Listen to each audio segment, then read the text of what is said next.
in the semifinals of the 1AA playoffs. From Stambaugh Stadium in Youngstown, Ohio, it's the national semifinals for college football, Division 1AA. Good afternoon, everybody. I'm Dana Balish along with Pat Saunders. We're a very interesting matchup this afternoon. The Youngstown State Penguins and the Florida A&M Rattlers. And it's definitely beautiful Penguin weather right now. It's around 40 degrees, a little bit windy, but I really don't think the weather will be that much of a factor. Two very talented teams, obviously. About to take the field for this big game, and on the line is a trip to Chattanooga and a shot at another national championship. Well, let's talk about the YSU Penguins. Defensively, they are led by Ian Dominelli. Ian Dominelli is going to be a key factor for Youngstown State today. Dominelli is an outstanding linebacker. He leads the team in tackles, and he will be called on today not only to stop the run, but also stop the pass. Florida A&M has a very talented quarterback in Jawan Snyder, and he likes to run and throw the ball. Adrian Brown, outstanding running back for the Penguins, over 1,200 yards. He also a pretty good threat out of the backfield.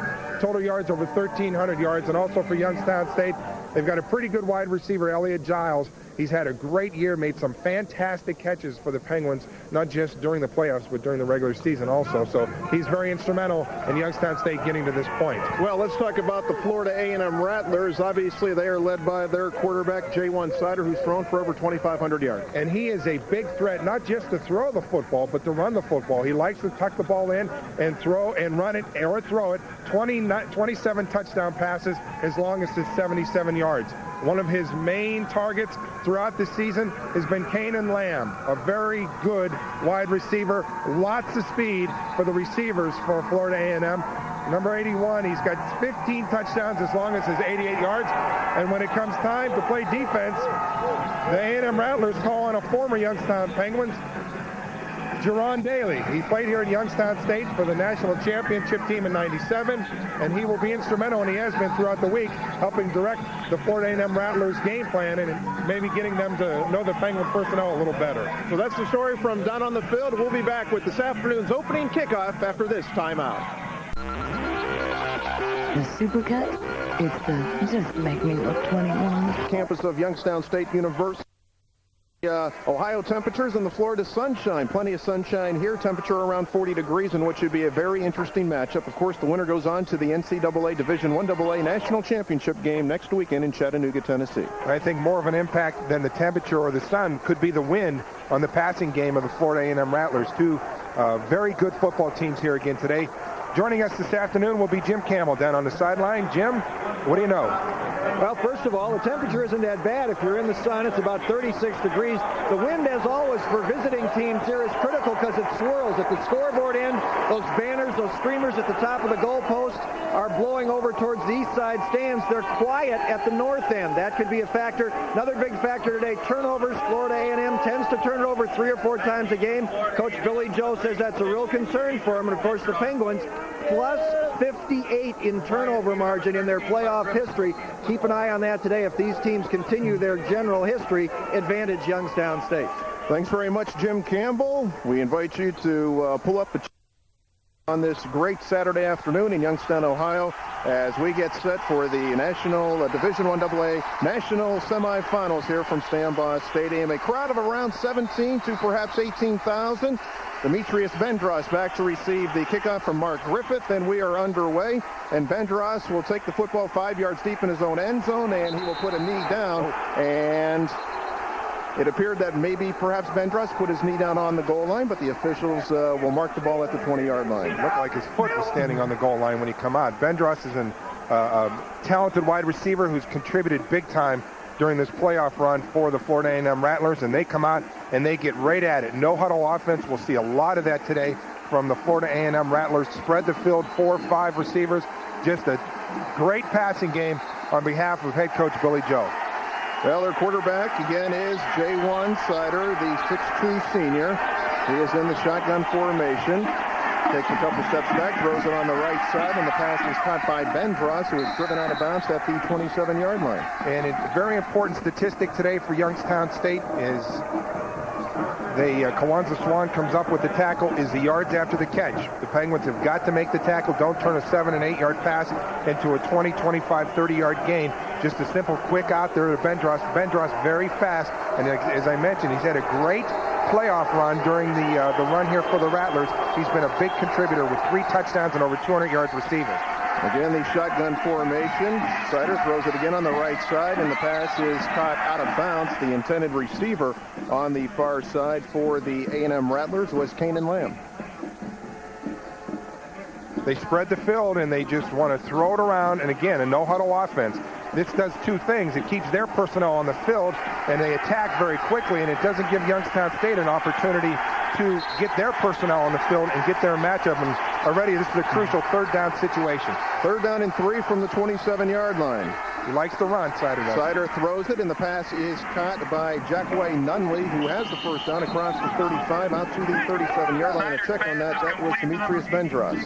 Now, again, Bendros, very talented receiver. Their receivers, there's a couple of them for the Florida A&M Rattlers that are clocked 4.2 speed. And YSU right now has an injury. Number 99 coming off the field for the Penguins, Brian Hawthorne. Slow getting off the field. He's been replaced. So it's 1st down and 10 to go for the Rattlers from their own 37-yard line. Short passes thus far from the Rattlers. And the YSU's giving them a lot of cushion. They are a dangerous team from anywhere on the field. Sider, again, back to pass. Good protection. Lets it fly and passes across midfield and driven out of bounds at the Penguin 45-yard line is Cedric Mitchell. So right away, J1 Sider using 3-4 different receivers. Eddie Blizzard there on the tackle on the coverage. Very quick pass in the middle of the field. Penguins dropping a linebacker in the coverage trying to help out. Good pass by Sider. And as expected, the Florida A&M Rattlers offense is very talented, and they have the capability of moving the ball. Sider on this drive 3 for 4, 36 yards. Sider again back, throws it on the right side. The pass is complete on the far side to Bendros, who is tackled right at the line of scrimmage.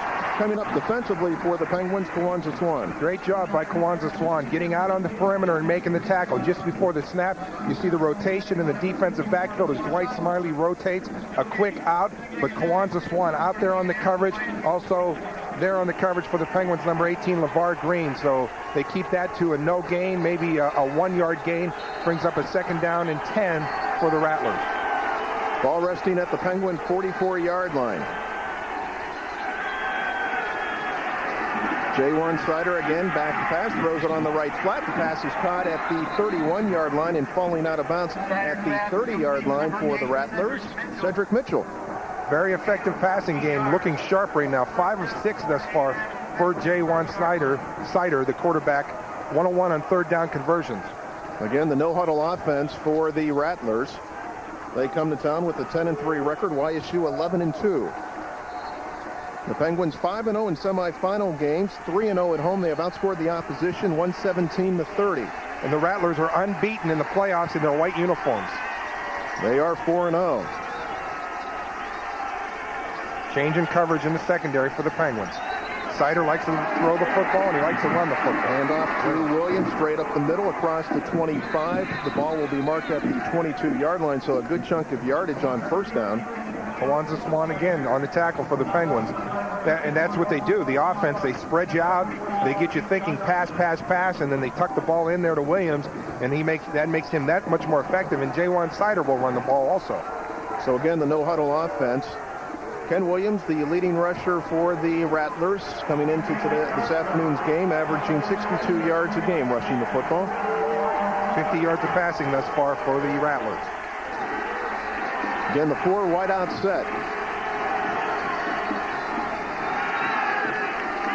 Sider looks at his right, throws to his right. The pass is complete inside the 15 down to the 13. It will be good enough for a 1st down. And coming up with the reception for the Rattlers, again, Cedric Mitchell.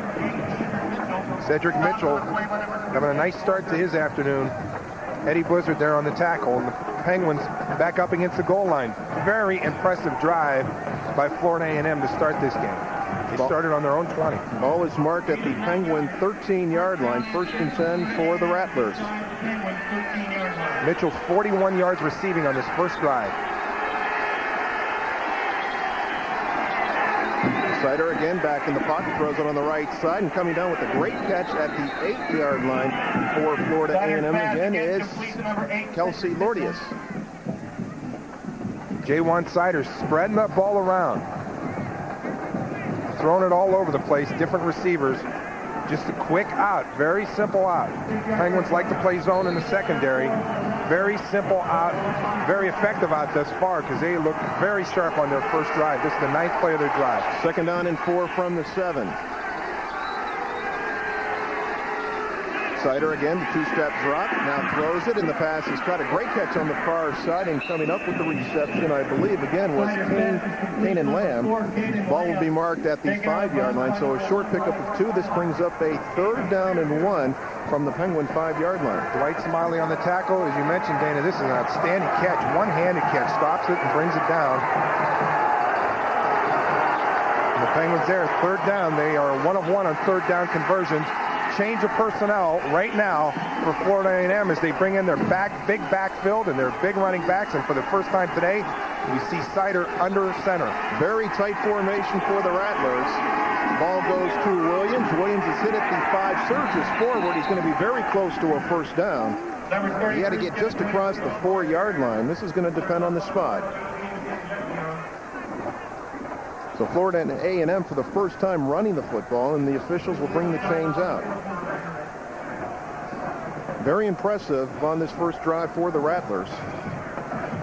Already 75 yards of total offense.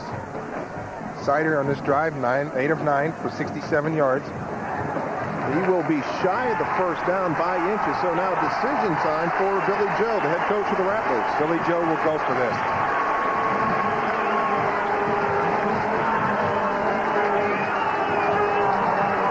Jim Campbell down on the sideline, Brian Hawthorne.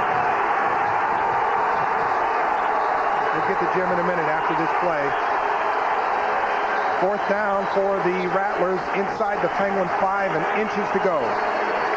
So again, the tight formation for Florida A&M. Jawan Sider, 6'2", 235-pound quarterback for the Rattlers. Well, the Penguin faithful here are going to try to make some noise to try to discourage the Rattlers. But again, the tight formation. J1 Sider has Kenneth Williams in the backfield. 2 slots on the right side. Handoff to Williams. Williams has the 1st down and a touchdown. So Kenneth Williams scores from 5 yards out, in Florida A&M out in front 6-0. Impressive drive, 11 plays, 75, 12 play, 80-yard drive.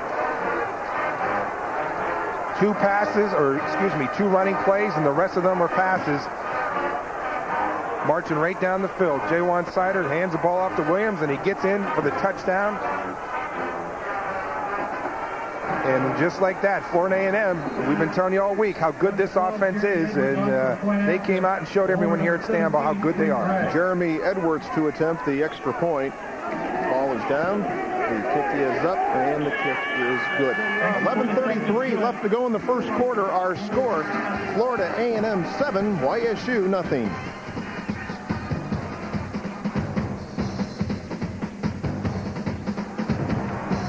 Beef O'Brady's Family Sports Pub. Every neighborhood should have one. Back here at Stambaugh Stadium in Youngstown, Florida A&M out in front of the Penguins, 7-0. A 12-play, 80-yard drive, 3 minutes and 27 seconds. Not too shabby. Yeah, and one thing that's very important here is that Youngstown State does not fall way behind in this game because they don't have the type of offense, quick strike offense that Florida A&M. Andre Coleman takes the kickoff, and Andre Coleman with some running room out to his own 45-yard line. So Andre Coleman taking the ball at his own 20 with a 25-yard return. What YSU does have, perhaps, is better special teams than the Rattlers. On the tackle for the Rattlers there is Jeremy Edwards, the place kicker. Just simple, right up the gut. Coleman gets there, gets some good blocking right there on the perimeter. Number 25 for Youngstown State. Josiah Dobie springs him, and Edwards doesn't make the tackle. It's 6 for the Penguins. So 1st and 10 from their own 45-yard line. Youngstown State begins their first possession of the afternoon with great field possession. Adrian Brown straight up the gut with some running room. Adrian Brown down to the Rattlers 25-yard line. Youngstown State intends to take it right at the Rattlers in their game plan today. Run at them, play some smash mouth football as Youngstown State's been doing all season long, and that's why they're here. Very physical. Adrian Brown burst up the middle. No one there to bring him down. Finally tackled by number 2 for the Rattlers, Aaron Gray. But the Penguins in one play already inside their 30-yard line at the 25. Adrian Brown entering this afternoon 123 yards shy of 6th on the all-time rushing list at YSU. Ball goes to Brown once again, and he will fight to get back to the line of scrimmage, perhaps pick up a half a yard, but the Rattlers were waiting for him. Jim Campbell down on the sideline. Jim, you have an update on the condition of Brian Hawthorne? Guys, he basically just took a pop in the back. What they've been doing is just trying to stretch out the lower back muscles, and he should be available on the next series. And you alluded to taking the ball right at Florida A&M's defense, and what all the guys said this week was, we have to run Dave. We have to run Dave. That's not a guy. That's a play. That's their off-tackle play. If they're running Dave, Youngstown's in good shape. 2nd and 10 from the Rattler 25-yard line. Jeff Ryan on the play fake with some protection. Jeff Ryan will go down back at the 33-yard line, and coming up for the Rattlers on the sack was Tyrone Johnson, who Penguin offensive coordinator John Clayson thinks is the best defensive player on the Rattler defense. And the Rattler defense this year has made 47 sacks. They've pulled down 47 sacks. Obviously good coverage in the secondary. Did not give Jeff Ryan an opportunity to get on the outside. And that's one of the keys here today for the Florida A&M Rattlers, is they want to keep Jeff Ryan in the pocket. But then that presents another problem for the defense, is Jeff Ryan's ability to run the ball up the middle. So a loss of 8 on the play, 2nd down and 18, the ball back at the Rattler 33-yard line. Ryan throws it on the far side, and the pass is complete to Casey Bogart. He loses the football, and it will go out of bounds at the 19-yard line. So a break for the Penguins there, but they'll probably mark the ball back at the 26-yard line at the point of the fumble.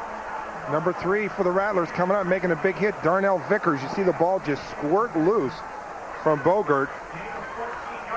14-yard pickup, ball just spurt loose, and Penguins looking like they're going to send it out the field goal crew. One thing that this Florida A&M team defense does is they swarm to the ball better than any defense that Youngstown State has seen this year. They'll have 4, 5, 6 players around the football. Mark Griffith, perfect in field goals in his playoff career. Postseason this year, he's 5 for 5. 9 of 9 in his postseason career. This will be a 42-yarder where Griffith is 4 of 5 between 40 and 49 yards.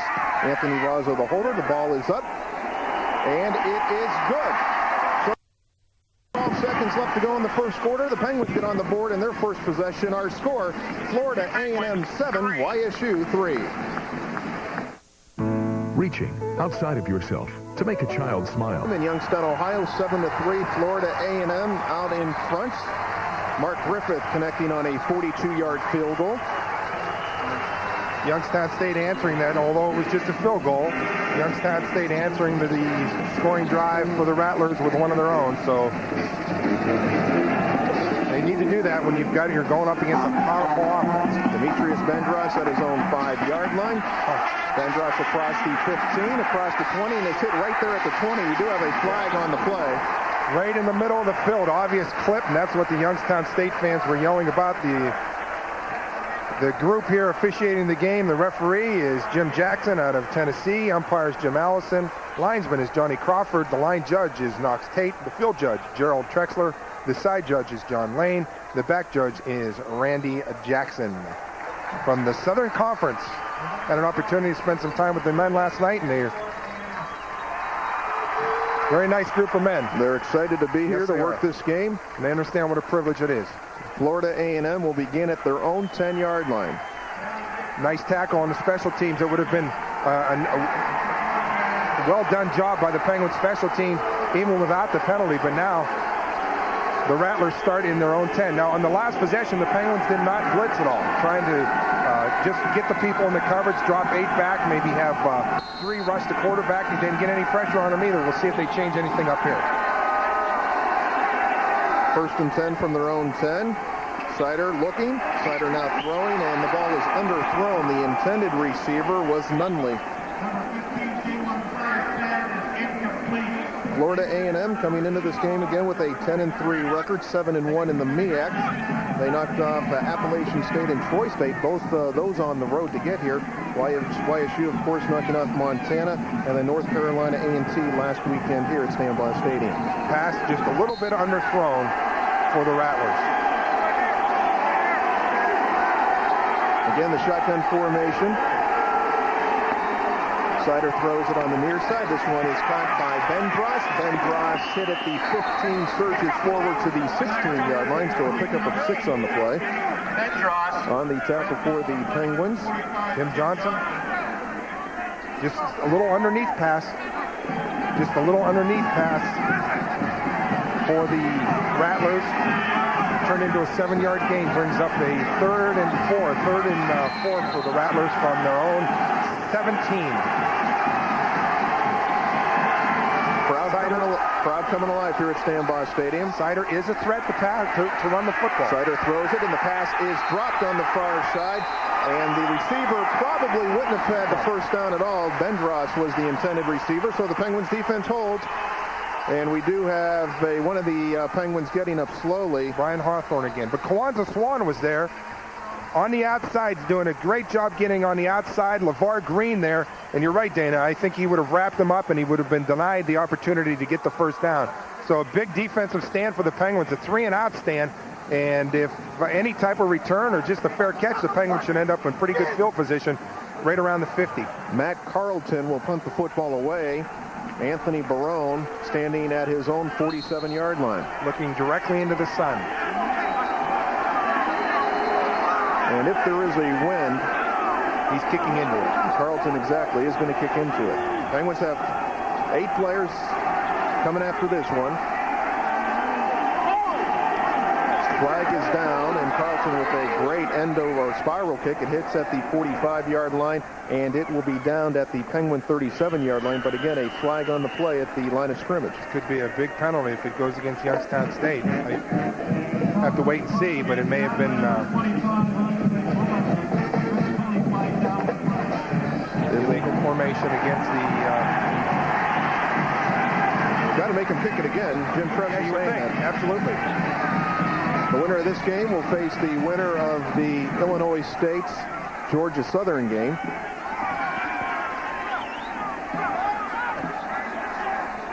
So the ball will be backed up 5 yards to the 11-yard line. And Illinois State out in front 7-0 over Georgia Southern. The Gateway Conference, only 2 teams. Only 2 teams making it into the tournament of 16. But there's 2 teams left. Those 2 teams are in the Final Four, along with Georgia Southern and Florida A&M here. And as you mentioned, Coach Tressel will have them punted again. Florida A&M, a much penalized team, 108 penalties this year for 829 yards. YSU, in contrast, half that amount of penalties, 54 penalties for 436 yards. Again, punting deep inside. And what Florida A&M has done here is they've pulled their wide people in. They're going down on coverage for more protection. Youngstown State now has 2 players back, and they may be going after this punt. Carlson, another flag down again. And Barone will take this at midfield. Barone with some blocking across the 40, inside the 35, down to the 31-yard line. But again, we do have a flag on the play. And it came, well, we have 2 flags on the play. One on the far side, one on the near side. And the officials will discuss it once again. Both are against Florida A&M, and the Penguins will decline that one, and they will set up shop in pretty good field position at the Rattlers 30-yard line. So great, great field position for the Penguins. This is their second drive. There's a look at head coach Billy Joe of the Rattlers of Florida A&M. 215 wins in his illustrious career. If not the top winning total in current 1AA football. He's right near the top.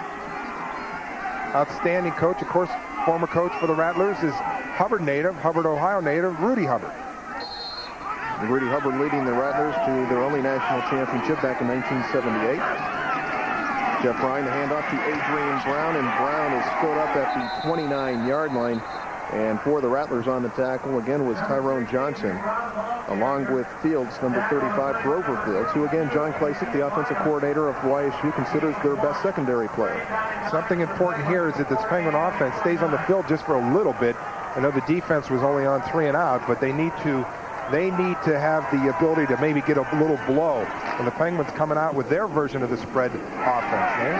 Penguins have 5 wide receivers, including the backup quarterback, Jared Zwick, who is lined up at the bottom side of the screen. They like to run quarterback draw out of this. Jeff Ryan back to pass, and Ryan is pressured and goes down at the 38-yard line. And coming up big for the Rattlers was Nakia Bynum. Just coming from the outside on the blitz, Nakia Bynum able to get into the Penguins' backfield and knock down Jeff Ryan for the sack. Again, 48 sacks, 49 sacks on the season now for the Florida A&M Rattlers. So a loss on the play back to the 36-yard line. 3rd down and 16 from the 36. And it's also crucial that the Penguins do something with this good field position. Drive started at the Rattler 30. Penguins backed up to the 36. Ryan straight back. Ryan with some time. Ryan throwing on the far side, going for Giles, and the pass is overthrown. Good coverage in the secondary by number 3 for the Florida A&M Rattlers. Darnell Vickers, right step by step with Elliot Giles. Jeff Ryan, some good protection, some time to look downfield, but nothing there. So this is a decision too, also for Coach Dressel. He's got the ball. They're going to bring in Mark Griffiths to attempt a field goal here. This is going to be about a 53-yard field goal. First recall. Mark Griffith has not attempted a field goal from this range yet, and we do have a timeout on the field. So Florida A&M calls the timeout, and we'll take a timeout as well. 6:29 left to go in the first quarter. Our score, the Rattlers 7, the Penguins 3. Depart, they will punt the football away, so Anthony Razzo is brought in. And I don't think the Rattlers believe it because they have no one back. Rattlers have 11 guys on the line of scrimmage. Anthony Razzo, very good running back in high school. Played for Brian Fedeschi over at McDonald. Snap is a good one to Razzo, and we're going to have the play whistle dead, so obviously some motion on the Penguins. The Florida A&M, to their credit, has taken the crowd out of the game. Yes, they have. Absolutely, they have. And a good crowd on hand this afternoon in the neighborhood of 18 to 19,000. And illegal motion on the Penguins. Dead ball foul for so they'll back it up 5 yards. And a very impressive defensive stand for the Rattlers. The Penguins had the ball at their 30, and they come away with no points and have the punt from their 41. So very impressive defensive stand for Billy Joe's team. YSU head coach Jim Tressel trying to get the Penguins back to the national championship for the 6th time in the 90s. Since this stadium opened up in 1982, the Penguins are 90-29-1. And their last loss in the playoffs at home, 1990 to Central Florida. So obviously some confusion down on the field. It perhaps may be the play clock. Since 1990, the Youngstown State Penguins have been 47, 6-2 in the month of November. Now we are waiting for something. And it's not a TV timeout. Perhaps. It is a play clock. Right. The play clock, okay. 7-3, Florida A&M out in front. And now the official is going to come to the phone here on the near side, and I think we're ready for play now.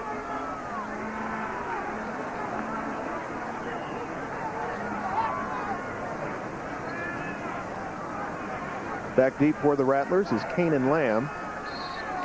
Anthony Razzo did not have to punt last week against North Carolina A&T. told Anthony after the game last week he's going to have to give back 1/16 of a scholarship.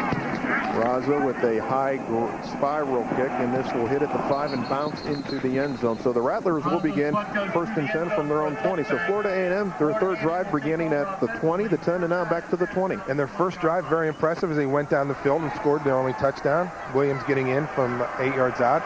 Youngstown State answering that with the field goal, and things have quieted down. The last 2 times these teams have had the ball, it was 3 and out for the Rattlers, 3 and out for the Penguins. So this is the Rattlers' third possession of the game with a 7-3 lead. They will begin at their own 20-yard line.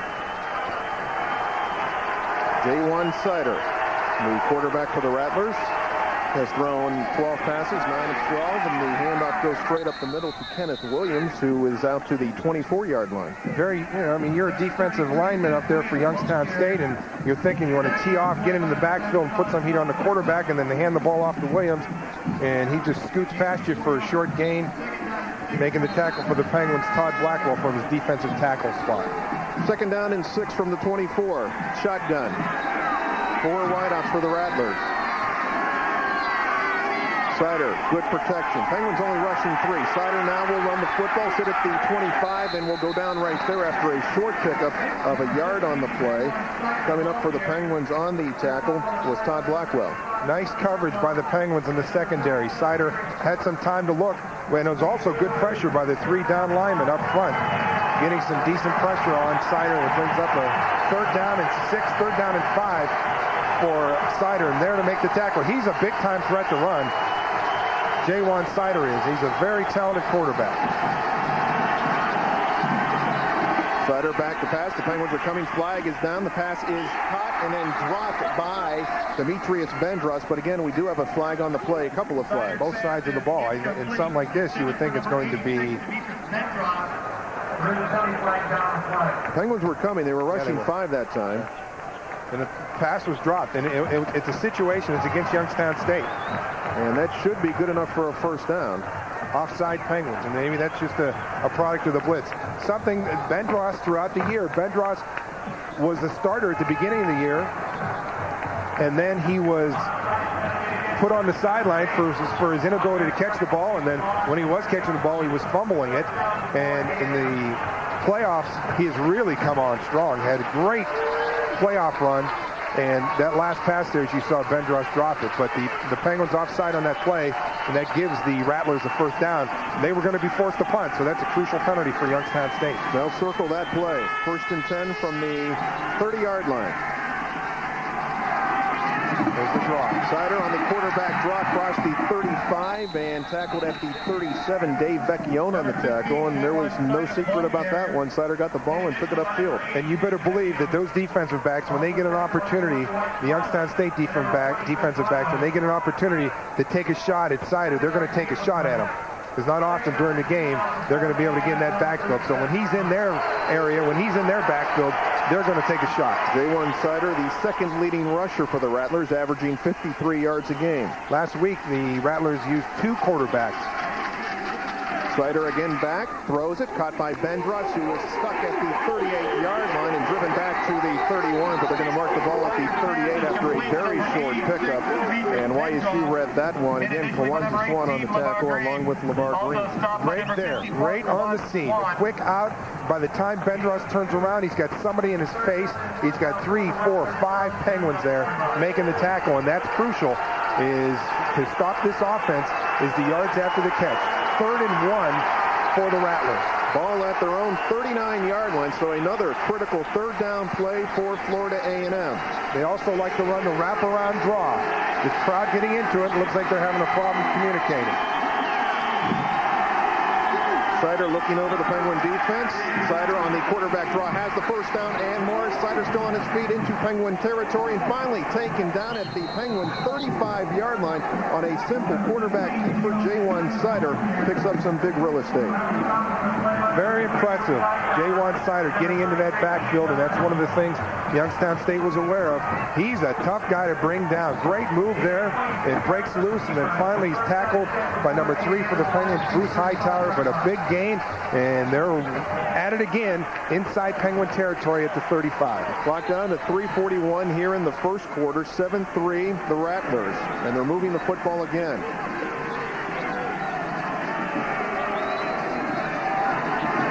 Penguins showing blitz. Play clock down to 7. Changing coverage in the secondary. Sider on the option to Williams. Williams has it inside the 30 and tackled at the 29. A very strange looking play, but it was positive.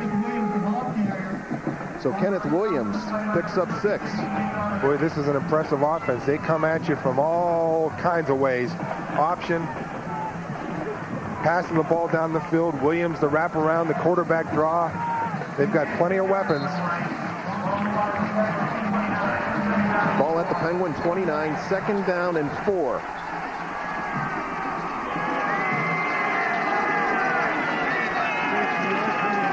Sider, good protection, plenty of time, dumps it off. It is caught at the 27. Williams bounces off one tackler down to the 23. That's good enough for a first down. So right now, the Rattlers using everything, and everything is working for them. Again, the no huddle. Ian Dominelli, the leading tackler for Youngstown State, just came off the field holding his right shoulder. He came off the field in plenty of pain. Made the initial hit on Williams. Now he's on the sideline trying to walk it off. They cannot lose Ian Dominelli. So 1st and 10 from the 23-yard line. 139 yards of offense thus far for the Rattlers. Sider, again, plenty of protection. He's going to run. Sider inside the 20. He'll go down at the 19. Dave Vecchione was ready to lower the boom. One thing that the Penguins were looking for today is don't give up the big play. Make this team execute all the way down the field, and they have thus far. Gary Quivers makes the tackle, but this team's marching. It brings up a 2nd down and around 6 for the Rattlers, but they put together a very impressive drive to score and a very impressive drive here with 2 minutes to go in the first quarter. This will be their 24th play. I think they've huddled twice. Sider looking over the Penguin defense. Penguins showing blitz. Here they come. Sider throws. The pass is caught by Lamb, and Lamb is taken down at the 14-yard line. Dwight Smiley is over there for the Penguins, along with Chris Conwell. Dwight Smiley. There again, a good job by the Penguins secondary. Very effective job holding the yards after the catch to a minimum. But this team's spreading the ball over the field and doing a good job attacking the Penguins defense. Jim Campbell down on the sideline. This team's pretty impressive coming in here at Youngstown State at this point. Yeah, I think we're seeing what we expected to see in terms of an offensive output. The thing that you have to look at in terms of Youngstown State is that this has been a staff and a team that's always been good at making adjustments. You never worry too much about what happens in the first half because the second half is always often a very different scenario. There are constant adjustments going on, and I don't think at this point there's any concern on the Penguins sideline. And the offense has been able to move the ball a little bit, so it's too early for Penguins fans to get too concerned, but obviously Florida A&M fans have to be very encouraged, especially after the way the Penguins handled MEAC foe North Carolina A&T last week, and that is a team that beat this Florida A&M team. You're exactly right. There will be no panic on the Youngstown State sideline. This team has faced just about everything during this season, one time or another, so there will not be any panic no matter what point margin they're down. If they do go down by any more, they were down 21-0 to Western Illinois, and there's just complete calm on that sideline. Well, the Rattlers shy of the first down, so 3rd and less than a yard. Sider on the quarterback keeper. He has the first down inside the 10-yard line. So J1 Sider again calling his own number, picks up 5 yards. Ball will be marked at the Penguin 8-yard line. 24 plays for 150 yards at this point for the Rattlers. 5-yard pickup. First down is only going to Florida A&M. 3:40 to go in the first quarter. It is Illinois State and Georgia Southern tied at 7-7. Of course, the winner here and the winner there meets in Chattanooga for the big enchilada, the national championship. 1st and 8 from the 8 for the Rattlers. Sider, plenty of time, throws. The pass is complete and taken down at the 7 on the far side of the field. Coming up with the reception for the Rattlers was Jack Wayne Nunley. And Tim Johnson there to make the tackle and wrap up, and this is a call.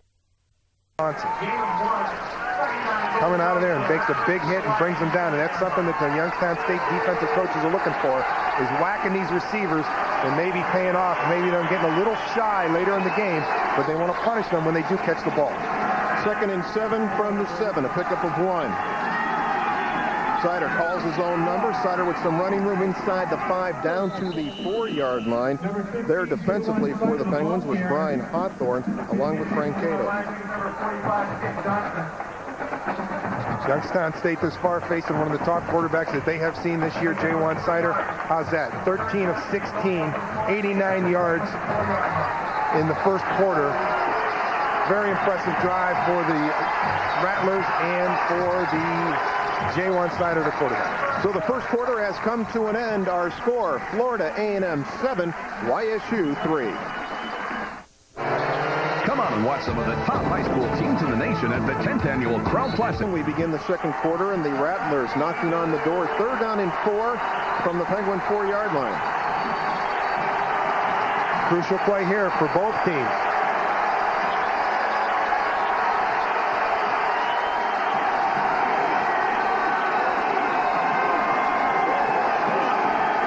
Sider calls on number. Sider on the option. He'll be bottled up and hit at the 4-yard line. Still on his feet and will go down at the 5-yard line. So the Penguins defense rises to the occasion. They will force the Rattlers to attempt a field goal. Maybe. I think Coach Joe's over there talking about it. Looks like he's going to send it on, though. Jeremy Edwards coming on to attempt the field goal. It will be a 22-yard attempt. Edwards between 20 and 29 yards, 6 of 6. On the season, 12 of 18. Field goals. He's got to have a sore leg after all the touchdowns this team has scored this season. Ball is down, the kick is up, and the kick is good. So with 14-13 left to go in the first half, our score, Florida A&M 10, YSU 3. Looking for a fantastic holiday gift? The Florida Bobcats Stadium. Dana Balish along with Pat Saunders. 10-3 Florida A&M out in front of the Youngstown State Penguins. 14-13 left to go in the first half of play. Average field position starting their drive for Florida is their own 17 for Florida A&M. Youngstown State starting their average field position, Florida's 43. So a wobbly kick that will go out of the end zone. So the Penguins will begin 1st and 10 from their own 20. We're going to head downstairs to Jim Campbell. Jim? We talked about turnovers in the pregame show. Now, even though there was no turnover on that drive and the Penguins did hold it to a field goal, remember, they were going to get the ball back and they were offside prior to a punt, which kept that drive alive for Florida A&M. So maybe in the unofficial column, you need to chalk up turnover number 1 against Youngstown State. A mistake cost them some points. 1st and 10 for the Penguins at their own 20-yard line. That's exactly right, Jim. Jeff Ryan underneath center. Adrian Brown, the lone setback. The Penguins with 3 receivers. Ball goes to Adrian Brown. Brown to the 23 and falls forward to the 25. So a pickup of 5 on the play. Defensively for Florida A&M was Wendell Ashley. Youngstown State looking for a 4-yard gain on first down. That's, and no matter who they're playing, no matter when they're playing, they're looking for a 4-yard gain on first down. On that play, they picked up 5 yards, so that's a definite plus on their side. They want to get into the 2nd and 6, 2nd and 5 situations for their offense. So 2nd down and 5, now the I formation for the Penguins. Jerry Johnson and Adrian Brown. Ball goes to Brown. Brown has some running room, has the first down to the 32. Nice blocking on the perimeter for the Penguins. The big offensive line doing their job on the outside, just sealing off the backside pressure. Jerry Johnson, the block at the point of attack, springing Adrian Brown for the first down, and I think you're going to see some more of this smash mouth football. Youngstown State in the first quarter only had 1 first down. And they only ran 7 plays to 26 for Florida A&M. Very uncharacteristic of the Penguins. They trail 10-3. Now the 4 wideout set. Jeff Ryan in the shotgun. Ryan rolling, Ryan under pressure, and Ryan goes down for the 3rd time this afternoon back at the 25-yard line. And coming up, the former Penguin, Jerron Daly. Great pressure on the outside, and that's one of the things that Florida A&M wants to do is keep him in the pocket. Don't let him get outside the pocket. Thus far in the playoffs, this is the most pressure we've seen Jeff Ryan come under. Jerron Daly playing for the Penguins. He was with them in 1997 when they won the national championship. Had an opportunity to talk to him yesterday. Kind of said he was a player coach during practice this week. A lot of players asking him about the Penguin personnel. Beautiful. Jerron Daly leading the Rattlers in sacks. 2nd and 17 for the Penguins at their own 24. And Ryan again back to pass. Ryan again under pressure. Ryan rolling, and Ryan will go down out of bounds at the 18-yard line. And defensively for the Rattlers again was Wendell Ashley. Ryan just no ability, does not have the opportunity to look downfield. Ashley getting the pressure on the outside. Jeff Ryan, the problem is they're getting great coverage in the secondary. The Florida A&M Rattlers are. So the Penguins offense right now stymied a little bit. So 3rd down and 23. The ball marked at the 18-yard line. The Penguins have to get to their own 41 for a first down. 2 consecutive sacks by the Rattlers brings their total to 52 on the season. Now the 5 wideout set. Jared Zwick in motion. The quarterback draw by Ryan, and the Rattlers weren't fooled as Ryan gets to the 23-yard line, and Anthony Raza will come on to punt the football away. Anthony Razzo, first-team All-Gateway punter. 52, Nakia Bynum, the tackle for the Florida A&M Rattlers. So right now, the Rattlers, everything going their way. They haven't turned the ball over yet. 2 impressive drives. They have a 10-3 lead, and their defense is doing the job on the Penguins' offense. Aanan Lamb back, standing at his own 30-yard line to receive the punt from Anthony Razzo. Snap is a good one. Razzo gets it off a high spiral kick. Lamb will come under it at his own 33-yard line across the 35, looking for some blocking. The 40 and down at the 42-yard line. And for the Penguins on the tackle was Michael Thomas. Penalty flag coming in from the side judge. Way off the ball. I don't know whether Anthony Razzo was involved in it, whether he was held or something against Florida A&M. This is our 3rd official punt of the afternoon, and I think on every punt that we've had, we've had a penalty. We've had a penalty. Exactly right. I think we're going to get holding against Florida A&M. Now, is it pre or post possession? I think it was after the punt, so they'll probably maintain possession and set up shop maybe inside their own 30-yard line or so. That's what's going to happen. So the officials will mark the yardage off. There is Billy Joe, his team out in front 10-3. It is holding on the Rattlers, so they will begin this drive at their own 28-yard line. With that, we're going to take a timeout. Our score, Florida A&M 10, YSU 3. SunshineNetwork.com. The ball marked back at the Rattler 29-yard line after the holding call. 4 wideouts. The quarterback, J1 Sider. His team in front 10-3. Sider. This time the shuttle pass that goes to Kenneth Williams, and Williams is hit at the 33 and falls forward to the 35-yard line. So we've seen just about everything, and I'm sure there's plenty more from this Rattler offense. Real close to being a pickoff there by Montreal Thomas. Good pursuit upfield for the Penguins. Dave Vecchio on the tackle, but almost an interception. Here's Montreal Thomas right there, almost read it and got it.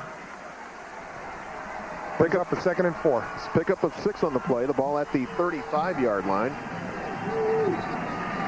And again, Sider, good protection, plenty of time, lets it fly. The pass is caught at the 43-yard line and tackled at the 44 on a great catch by Cedric Mitchell. And as good as the catch was, so was the coverage. Eddie Blizzard there, Ian Dominelli there on the coverage. They had him surrounded, and Sider just thread this ball in here. Check out this coverage by the Penguins. They're there. Good pass. Vecchio there. But it's another first down for the Rattlers. That's their 10th of the game compared to 2 for the Penguins. So the Rattlers definitely in control of this one. Ball at the 44. Again, Sider, plenty of time. Sider will now run. Sider hit at the 48 and goes down there. Dave Vecchione on the tackle for the Penguins. So that time it appeared the Penguins had some decent coverage. Dave Vecchione, great open field tackler throughout the season. We were able to see him last week in the win over North Carolina A&T. Sider gets into the secondary, but Dave Vecchione was there. Great fundamentals, breaks down and makes the tackle and keeps what could have been a big gain to only a 4-yard gain. Ball resting at the Rattler 48-yard line, 2nd down and 6. There's a good look at J1 Sider, the senior quarterback. Penguins changing the coverage. Sider straight back. Sider with plenty of protection. Sider now evades one tackler. Still plenty of time for Sider. Sider looking for some running room, and he has some running room. Has the first down. Still on his feet, tackled at the Penguin 37-yard line. Good coverage, but the Penguins couldn't contain Sider. That's exactly right.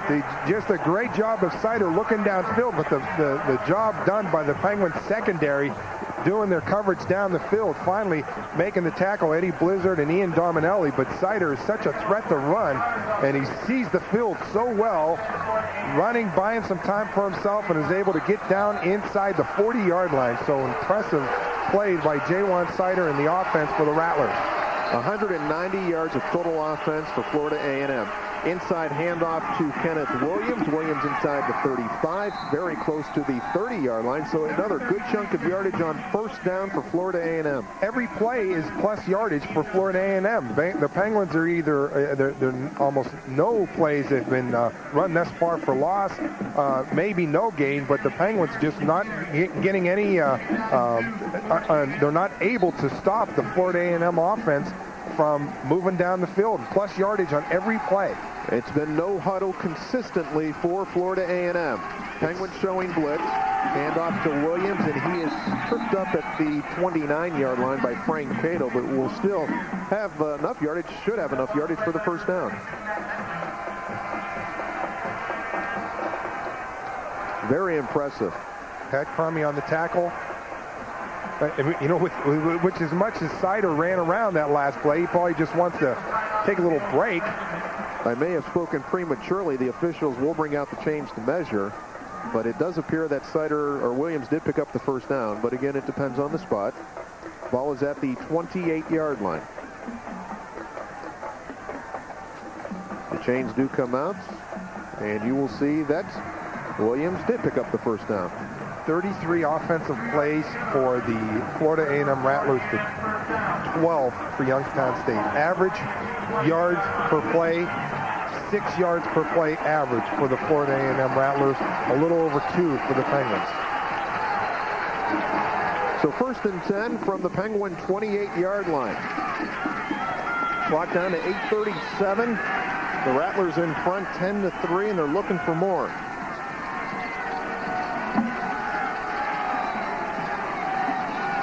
J1 Sider, quite a field general for the Rattlers and Coach Billy Joe. Again, the 4 wide out set. Sider looking, now looking to his right.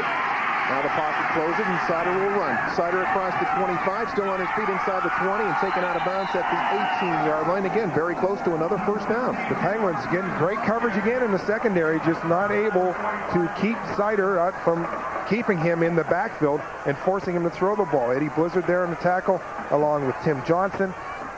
Sider just decides to tuck the ball in, similar to the quarterback last week we saw from North Carolina A&T, but much more effective passing game. They really feed off their passing game. Florida A&M averaging nearly 43 points of game. They scored as many as 76 earlier in the season against South Carolina State. 109 yards rushing for Florida A&M to 18 for Youngstown State. Inside handoff to Williams, who has some blocking, surges forward, and another good chunk of yardage. He could be down. Well, he's inside the 12-yard line, perhaps to the 11. The offensive line for the Rattlers getting great push off the ball, pushing the Penguins' defensive front. And that's the key to it. There right now, they're doing a good job of giving Sider some time to find the receivers downfield, and they're getting great push off the line of scrimmage. 2nd down and 4 from the 11. The Rattlers knocking on the door. 4 wideout set. They've gone no huddle throughout the game. Sider on the quarterback draw. Sider with running room. Sider inside the 5, and Sider is in the end zone for a touchdown. So J1 Sider doing it himself from 11 yards out, and Florida A&M has stunned this crowd here at YSU. They're out in front 16-3 with the extra point pending. 9-play, 71-yard drive as the Rattlers are going to go up with the PAT forthcoming, 17-3 on Youngstown State. So J1 Sider, again, excellent blocking up front, called his own number, breaks a couple of tackles, and he's in the end zone. The extra point by Jeremy Edwards is up, and it is good. So with 7:24 left to go in the first half, our score, Florida A&M 17, YSU 3. Stadium in Youngstown, Ohio, Florida A&M out in front 17-3. Edwards kicks the football away, and this will be taken by Andre Coleman at his own goal line. Across the 10 with some running room. He is hit at the 17 and surges forward to the 22, and he was wrecked at the 17-yard line. Number 25 flying downfield for the Rattlers, Lorenzo Johnson. Jim Campbell down on the Youngstown State sideline. What do you got? This score may have taken Youngstown State fans by surprise, but I'm sure it's no surprise to the Penguins and Jim Tressel. He said this week that he thought Florida A&M was 3 or 4 touchdowns better than North Carolina A&T. Right now, they're 2 touchdowns better than North Carolina A&T, and throw that in with the fact that the coach thought that A&M's back 7 was the best the Penguins will have faced this season. Their linebackers and their defensive backs, and that defense he calls their unheralded story of the year, and it is getting some heralding here this afternoon so far. Thanks very much, Jim Campbell. Adrian Brown on the carry for the Penguins out to the 28-yard line. So they pick up a 5 on the play. No reason for Youngstown State to panic. Against Montana in the first game of the playoffs, they were down and battled back. Easily. I mean, 17-3, no problem whatsoever. Youngstown State has been down. They've been in games, 9 games they've been decided by a touchdown or less. So this Penguin team is used to pressure. Second down and 5. Again, the ball goes to Adrian Brown, who has the first down and more out to the 37-yard line. So a good surge by Brown there. And the Penguins in business at the Florida A&M. Actually, they're going to mark it at the 37. Blitz on the top of the screen there by Florida A&M. And Adrian Brown, no matter what football team the Youngstown State's going up against, and if Adrian Brown is able to get into the secondary, there's not a defensive back in the country that's going to be able to bring Adrian Brown down by tackling up high. He's got to get down low. Adrian Brown is a load and great running back. For the third straight time, Adrian Brown across the 40 to the 45-yard line. So another good chunk of yardage for the Penguins. Adrian Brown, the leading rusher for the Penguins with over 1,200 yards and 15 touchdowns. So a pickup of second down and 3. Adrian Brown, 8 rushing attempts, 65 yards on the afternoon, and the Penguins need to bust him loose in order to get back into this game. The Penguins want to try to coax Florida A&M's defense to bring 8, 9 players up in the box. Again, Adrian Brown. Brown breaks 1 tackle and gets to the 48-yard line. So a good surge again by that offensive line. You may be wondering, Adrian Brown with 65 yards rushing, the Penguins with only 50 total yards. That's because you figure in those sacks by Jeff Ryan on the Penguins' last series. So that's why the differential is there. But a first down for the Penguins. Nakia Bynum coming from his linebacker position, blitzing on that play. And they're not a big blitzing team, Florida A&M is. They are not a big blitzing team, but sometimes they sell out sometimes. Now, Jeff Ryan, just 2 attempts on the afternoon. He came in here a little dinged up on his shoulder, only 9 yards passing. Now Ryan on the option. Ryan has the ball himself. Ryan still on his feet inside the 40 down to the 38-yard line. Another first down for the Penguins. And that's something we expected to see out of Youngstown State today. If field position dictates, they're going to run the option a little bit more, making the tackle from the defensive backfield position. Aaron Gray, Jeff Ryan, outstanding running back for the Youngstown State Penguins when he gets the ball, and we've got a timeout. Yeah, Florida A&M has called a timeout with 5:15 left to go in the first half of play. The Rattlers in front, 17-3, but the Penguins are on the move. And while we have an opportunity here, we would like to say hello to Jack Thompson of Hubbard, who is in Maryland at the National Health Institute undergoing experimental treatment for bone cancer. This is only the second YSU home game and playoff he has missed in the past 16 years. Now, while Jack is fighting his fight down in Maryland, he has taken on a project to collect toys for the 20 kids that are undergoing the treatment for cancer down there as well. Again, we say hello to Jack Thompson, who is watching the game in Maryland this afternoon. We also want to say hello to our good friend and former sports information director here at Youngstown State, Greg Goulis. Greg Goulis in the hospital. He's been in the hospital undergoing surgery earlier this week. Greg, I know you're watching, and get well, buddy, and get home with that great family of yours for the holidays. So the Rattlers call a timeout. They have one left here in the first half. Penguins moving the football. They trail 17-3. First and 10. The ball at the Rattler 38-yard line. I think in the first half, perhaps it was the case, or in the first quarter, Youngstown State had the ball on the Rattlers 30, and they didn't come away with points. And that's something that they don't want to do on this drive. Ball goes to Adrian Brown. Brown breaks the tackle, hit at the 35-yard line, and that's where the Rattlers defense gobbles him up. So he picked up a 3 on the play. It will bring up 2nd down and 7. Wendell Ashley coming up from his defensive backfield position. Handoff coming right there, trying to make the tackle. It was Wendell Ashley, and eventually he is in on the tackle. Number 52 making it was Nakia Bynum. Called his name quite a bit this afternoon. Very impressive linebacker for the Florida A&M Rattlers. So the Penguins again making some personnel changes. Youngstown State, 18 plays, 70 yards thus far in the afternoon compared to 228 for the Rattlers. Well, the Rattlers have dominated statistically.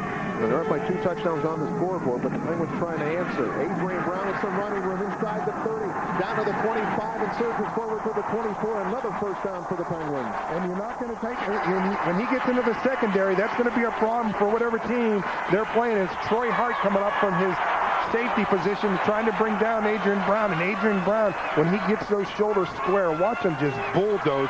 Number 9 trying to make the tackle. Excuse me, it was number 2.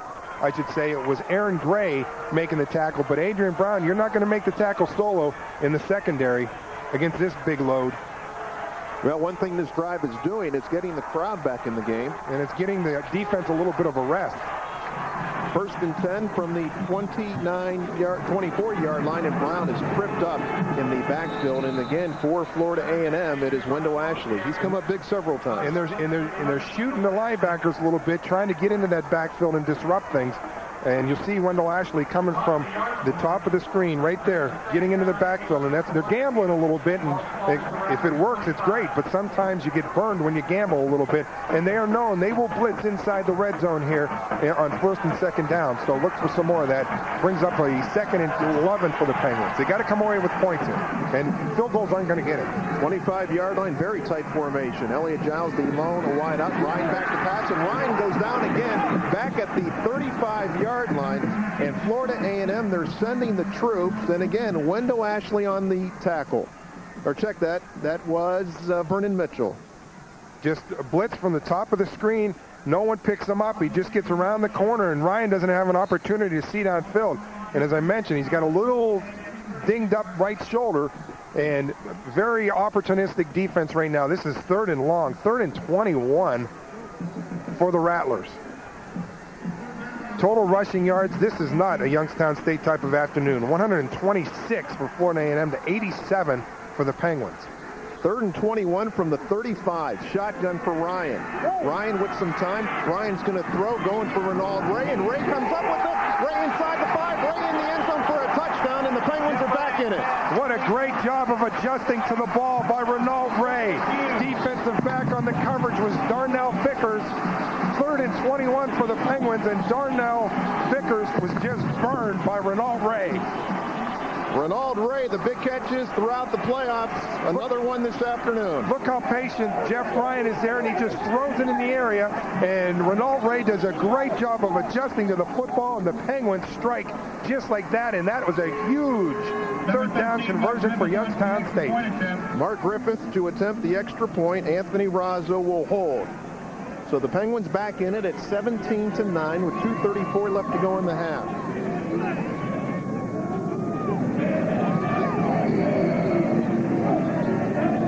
is down, the kick is up, and the kick is good. 2:34 left to go in the first half of play. Our score, Florida A&M 17 and the Penguins 10. The Penguins needed to answer. They're down 17-3, and they needed to come back with some points. Again, field goals aren't going to get it done for Youngstown. You're not going to match touchdowns with field goals. And Florida A&M, now a very key defensive stand for the Penguins. Last week when they were up against North Carolina A&T, Renault Ray, let's look one more time at this touchdown. Jeff Ryan very wisely pushes number 62 offensive lineman Ian Shirey out of the way, and Renault Ray, great job of adjusting to the ball and getting into the end zone. Last week, the Penguins were leading North Carolina A&T at this point in the game, 17-3. North Carolina A&T gets denied on their possession, and the Penguins go down and they score a touchdown to give them a 24-3 lead. Youngstown State, with 2:34 to go in the first half, does not want to give up any more points to this Florida A&M team. Keep them out of the end zone, keep them from kicking a field goal. Entering this afternoon, Ronald Ray needed 115 yards to move into third on the all-time receiving list yard. Third is Bob Ferrani with 2,163 between 1969 and 1972. So some momentum perhaps turning out in the Penguins' favor. They trail 17-10, 2:34 left to go in the first half. As you mentioned, Dana, the crowd's starting to get into it, or got into it on that drive anyway. But Youngstown State needs support. Florida A&M brings something like 380 fans up here today. So the Penguins will kick it away. And the Penguins do kick it away. And it is a high end-over-end kick. It's taken at the 22-yard line by Troy Hart, and he is taken out of bounds at the 27-yard line. We're going to send it back downstairs to Jim Campbell. Jim, perhaps a momentum change. Little bit. Two things were different on that drive. Early on, when the Penguins were running the ball, we saw something we hadn't seen earlier, and that was some Florida A&M defensive linemen on their backs because of the push by the Penguins offensive line. And on the touchdown pass, an official right down here watching some bumping going on, and Ronald Ray did a good job of grabbing the bottom of Darnell Vick's jersey, pulling him off the ball and getting it to himself for the touchdown. First and 10 from the 27, and the ball is almost intercepted. A great defensive play on the far side, and for the Penguins, it was Dave Vecchione. One of the things the coaches told us this week is the amount of time that this football team spends studying film, Youngstown State.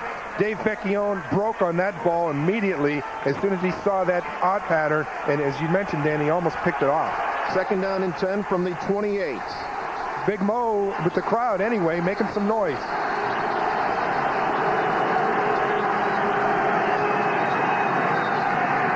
Sider back to pass, feeling some heat, now rolling.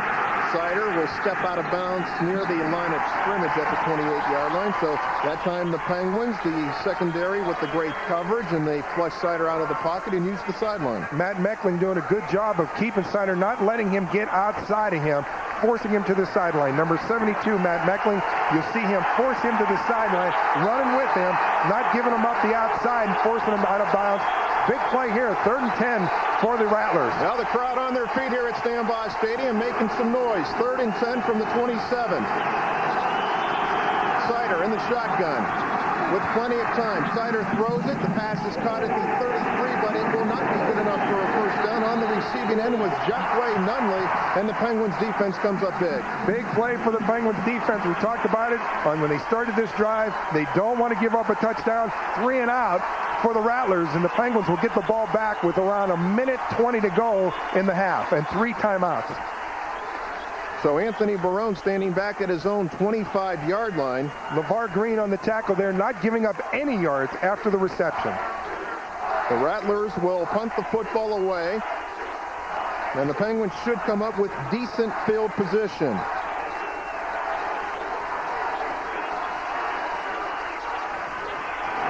Here come the Penguins, but the punt is away, and it will take a Rattler bounce inside the 20, inside the 15, and the ball will roll down at the 12-yard line. So the Penguins do have a long field, but they have 3 timeouts and 1:17 left to go. In the other game, the matchup, Georgia Southern and Georgia Southern taking on Illinois State. It's Georgia Southern leading at 14-7 in the second quarter. So the Penguins begin at their own 12-yard line. 1:17 left to go. They trail 17-10.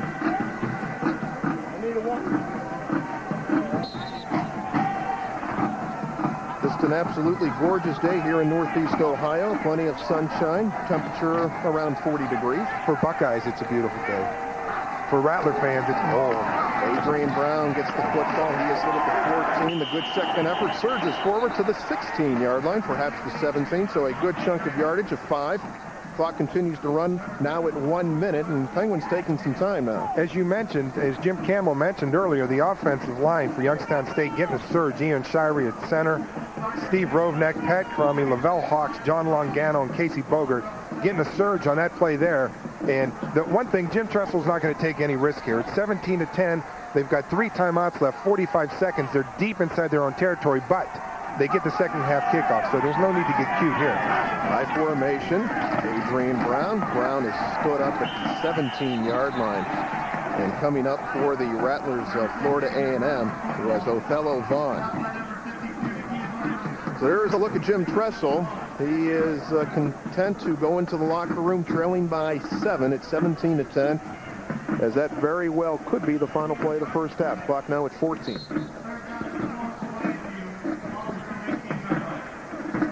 They do not have to run another play, and they will not run another play. So the first half is in the books as the clock now reads 000. The Penguins will go into their hive and head to the locker room to our right, while Florida A&M heads to the locker room to our left. YSU trailing 17-10. And we're going to hear from Coach Jim Tressel in just a minute or two. So we will keep it here. And we're going to head down on the field to Jim Campbell with head coach Jim Tressel. Jim? Coach, a real big final 5 minutes there, changing the momentum. Well, you know what? We just got to get a feel. They're a great football team, and our defense has got to get a little feel, and we got to do a better job of converting on offense. No huddle the problem, or is Seidler the problem? No, they're good players. That's the problem, but it's going to be a great game. Okay. Thanks. Thanks very much, Jim Campbell and head coach Jim Tressel. Our halftime score, Florida A&M 17, YSU 10. We will be back after this timeout.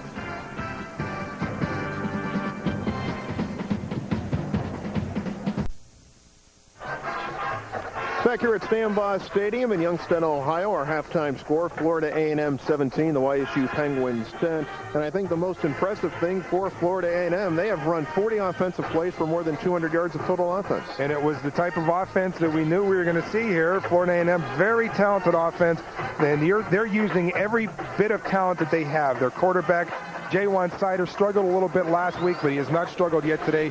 Very impressive. And the Penguins, that was a big touchdown for them. 17-10 at halftime, plus they're getting the ball. Feel a lot better about themselves being down 17-10 instead of 17-3. But they've got to find a way to stop the Florida A&M offense, and thus far, in the last drive, the 3-and-out and forcing the punt, they have not shown that they could do that. And I think Jim Campbell alluded to something earlier in the game. The offside penalty against Youngstown State that kept the drive alive for the Rattlers could end up being crucial. Also, the no huddle, Coach Jim Tressel saying as he headed into this halftime locker room that was no problem, but the Penguins do make some defensive changes. No huddle, you can't make those changes. No, exactly right. You can't get the personnel on that you want. You can't get there's no problem getting the calls on and the defensive calls on, but it's just a chance of changing personnel. You're not able to do that. But again, this is a football team that has seen just about everything this year. They have seen offenses like Florida A&M, perhaps not as talented as Florida A&M, but schemes similar to A&M. They have seen quarterbacks as good as J1 Sider, but perhaps not as good with all the receivers. So the Penguins, I'm sure they'll make the adjustments at halftime. And this team, no panic. There will not be any panic from the Youngstown State sidelines or the coaching staff. This team has seen just about everything. And if you're Coach Billy Joe, basically, your team has played pretty well. Just doing everything that you've done in the first half offensively. Defensively, you're going to have to find a way to stop Adrian Brown, because if the Penguins are able to get him loose, this could turn things around in the second half. Okay, once again, our halftime score, it is Florida A&M 17, YSU 10. After this break, our halftime festivities continue. Back here once again We have a great game going. YSU is down just a little bit, but you know YSU, they always come back and they prevail. Right now I'm joined with Clem Wolfgang and Alex Newman. You folks go to every game, not just the home games, but all the games. Tell us why you guys like to go to all the games. Well, we were looking for something common for us both to do. Plus, we also hire the football players in the off-season to work at our farm. And we got interested in the football team in 1997 and been to every game ever since. It's just been a joy to watch them and just love them all the time. Okay. What's it like to go to the games that are really far away? I know you guys went to the Montana game. Tell us what that was like. Really exciting. There aren't that many of us there, and so we get to know each other really well and sit and cheer. And our guys always pull it out at the end, and they've got to do it today, too. Saw the national championship game a few years ago. What do you think the odds are going to be that they're going to be back there again this year? I'm sure these guys are in the locker room putting their hearts all to... Statistics, there we go. First downs, Rattlers 14-7. Total yards, 234 to 111. Rushing yards, the Penguins only 67, and that's not a good. 126 yards rushing for the Rattlers. Time of possession, that's a category Youngstown State just about wins every game, but they're trailing the Rattlers by almost 5 minutes. So, and you know, although it's a no-huddle offense, they take their time when they get to the line of scrimmage. They call their plays. They make sure that everyone's on the same page. And J1 Sider has been very impressive in the first half. He's running the ball, throwing the ball. Sider in the first half, 16 of 20 for 108 yards. Short passes, and what he's doing is he's throwing the pass short, and he's looking for his receivers to do the rest. But thus far, his receivers have not been able to bust a long one. The longest one thus far for the Rattlers has been 19 yards compared to Jeff Ryan, who's thrown a 35-yard touchdown pass. Well, just back to the Penguins rushing, 67 yards. They average about 200 yards rushing per game. So the Rattlers defense has done a nice job on the Penguins offense. Here's a look at some of our first half highlights. This is Williams with the first touchdown of the afternoon. This is Kenneth Williams getting some good blocking, the great second effort. He gets in from 5 yards out. The extra point was good. 12 plays, 80 yards. That made it 7-0. And then J1 Sider calling his own number. He gets in from 11 yards out. At this point, it was 17-3 Florida A&M. But the Penguins do come back. Jeff Ryan, again, the great poise for this sophomore quarterback from Boardman. Good protection, throws it, and he was thrown into a pretty brisk wind, but Ronald Ray with the great recovery. He gets in the end zone from 31 yards out. That was a third down play, so that makes it 17-10 in favor of Florida A&M. We're going to head down to the sidelines where Jim Campbell is standing by. Jim?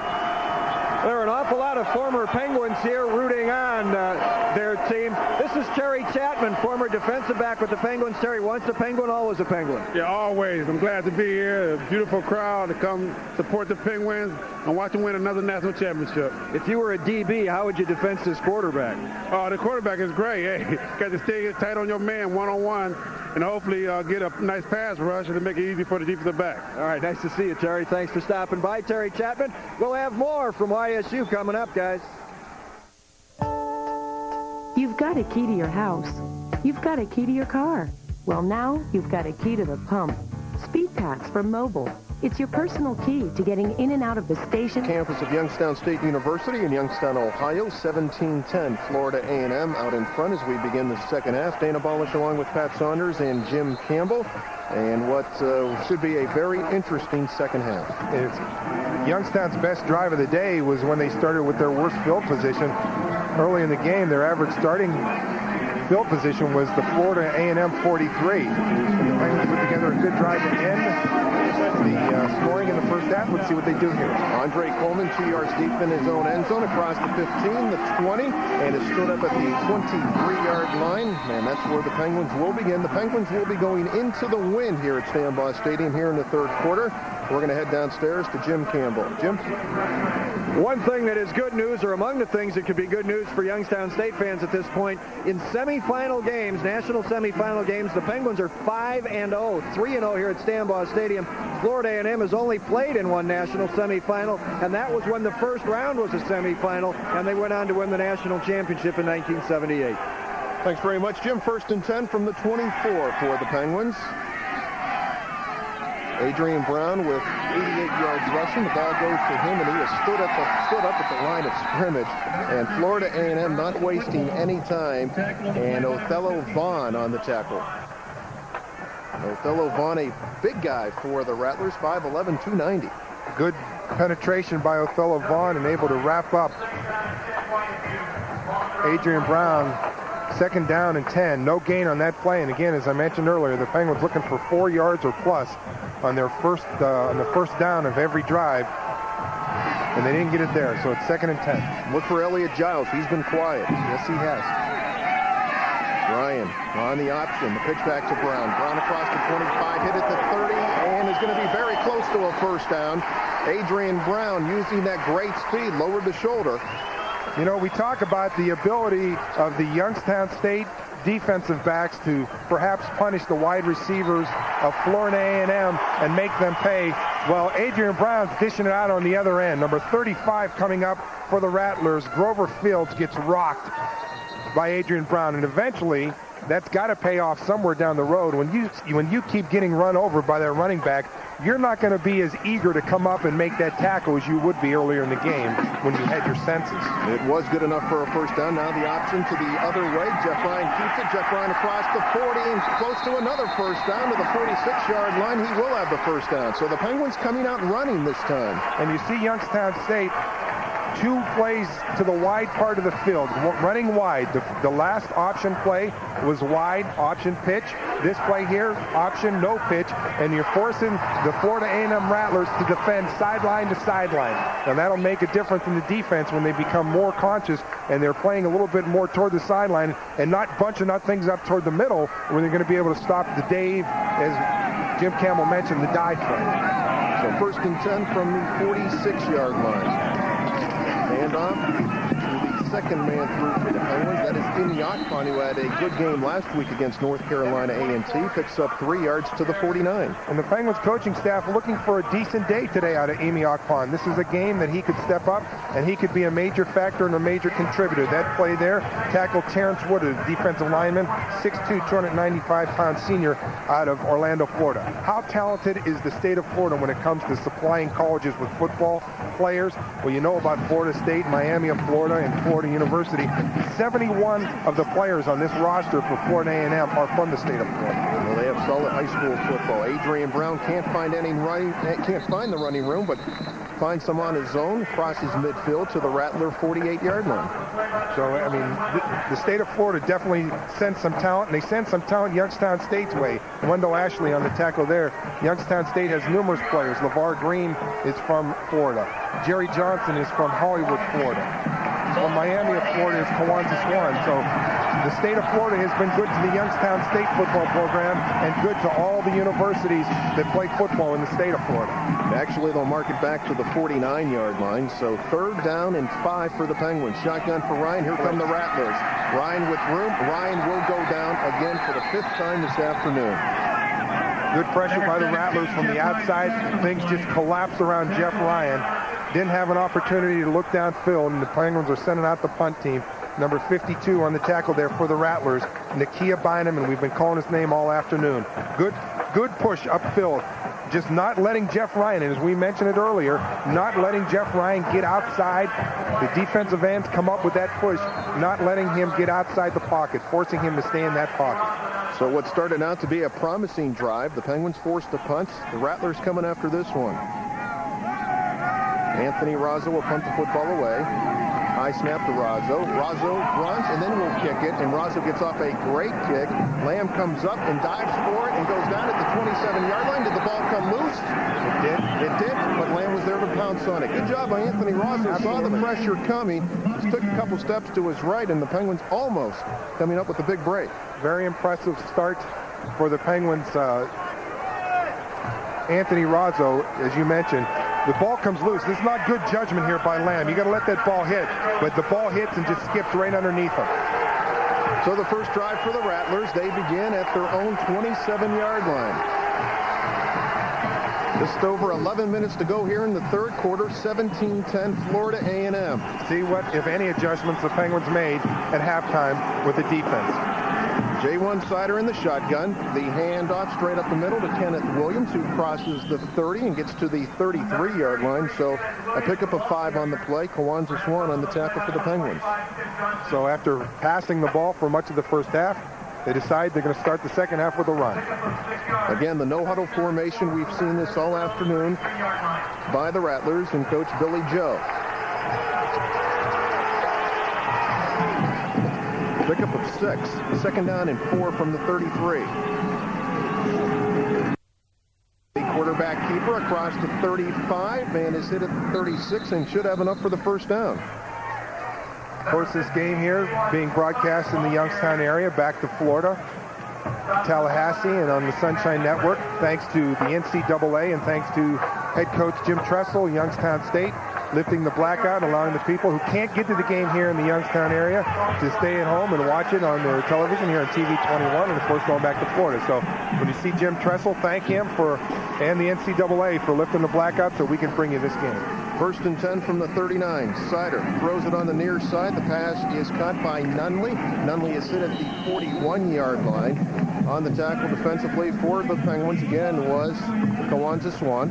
One of the things the Penguins did not want to do is give up the big play, and they're not giving up the big play. On the tackle, Kawanza Swan, Tim Johnson for the Penguins. They're not giving up the big play. The yards after the catch are being kept to a minimum, but J1 Sider is completing just about every pass. Second down and 8 from the 41-yard line. 13 attempts rushing, 92 yards for Sider. You combine that with his 110 yards passing the ball, he's a threat. Sider throws it on the left side, and the pass is underthrown. The intended receiver for the Rattlers was Cedric Mitchell, who had a decent first half. So it brings up a third down and 8 and a critical third down play for the Penguins. Last week, Quinn Gray came on to play quarterback for the Florida A&M Rattlers in their win over Troy State. Quinn Gray did a great job, connected a couple of big plays. J1 Sider struggled. He's not struggling here today. 17 of 22, 110 yards, along with his 92 yards rushing. Big play for the Penguins and for the Rattlers. Crowd on their feet, third down and 8 from the 41. Looks like the Penguins are blitzing. Sider, 3-step drop, plenty of time, sees a hole, will run, and will be tackled at the 43, well shy of the first down. And coming up for the Penguins on the tackle, there were a host of them. Matt Meckling. The true freshman, Matt Meckling, so the Rattlers on their first possession will punt the football away. Similar to the Youngstown State offense and the Rattler defense, keeping Jeff Ryan in the pocket. Same deal there for the Penguins defense, keeping J1 Sider in that pocket, forcing him to run the ball. And when he does run the ball, he's getting rocked by Matt Meckling and a host of Penguins. So Penguins should get the ball back. Matt Carlton will punt the football away. He's standing at his own 30, and we do have a flag on the play. Motion against the Rattlers. And again, the streak continues. On every punt, we have a penalty. So back up the Rattlers 5 more yards to the 34-yard line.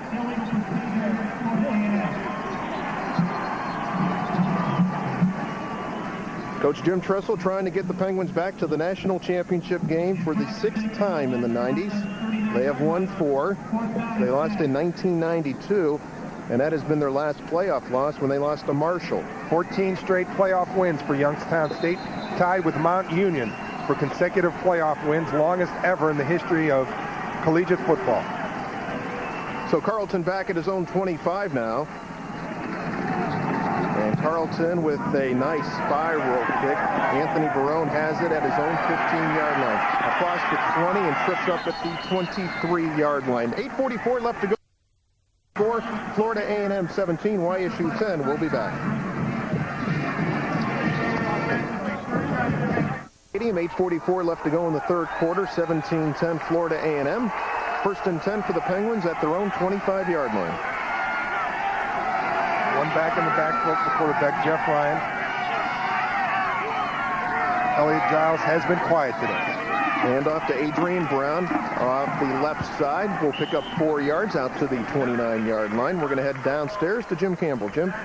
Just a quick note on the Penguins running game, which has been a little bit sluggish today. They are playing once again without their fine offensive lineman, Frank Rutherford. Frank, as you know, spent much of the season on the injured list, came back and did make a couple of appearances. In fact, played last week, but he is in street clothes here today. So once again, offensive line, a key if the running game is to step up. Pick up a 4, 2nd and 6 from the 29.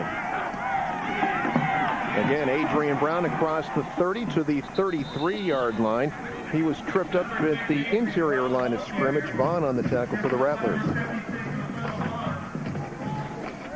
Rattlers doing a very good job controlling the Youngstown State rushing game, 94 yards thus far. Adrian Brown's the man thus far, 109 yards for the Penguins rushing. That puts him 14 yards shy of 6th on the all-time rushing list. 3rd down and 2. Ryan, the option. Ryan has the first down across the 35, the 40. Jeff Ryan into Rattler territory, down to the line. So 3rd and 2, Jeff Ryan calls his own number and picks up a good chunk of change. Jeff Ryan, not only this, again, this guy is a sophomore, and he's got guts that you can't believe. But his decision-making as a sophomore is just unbelievable. He just takes the ball up, and he turns into a great halfback when he does that.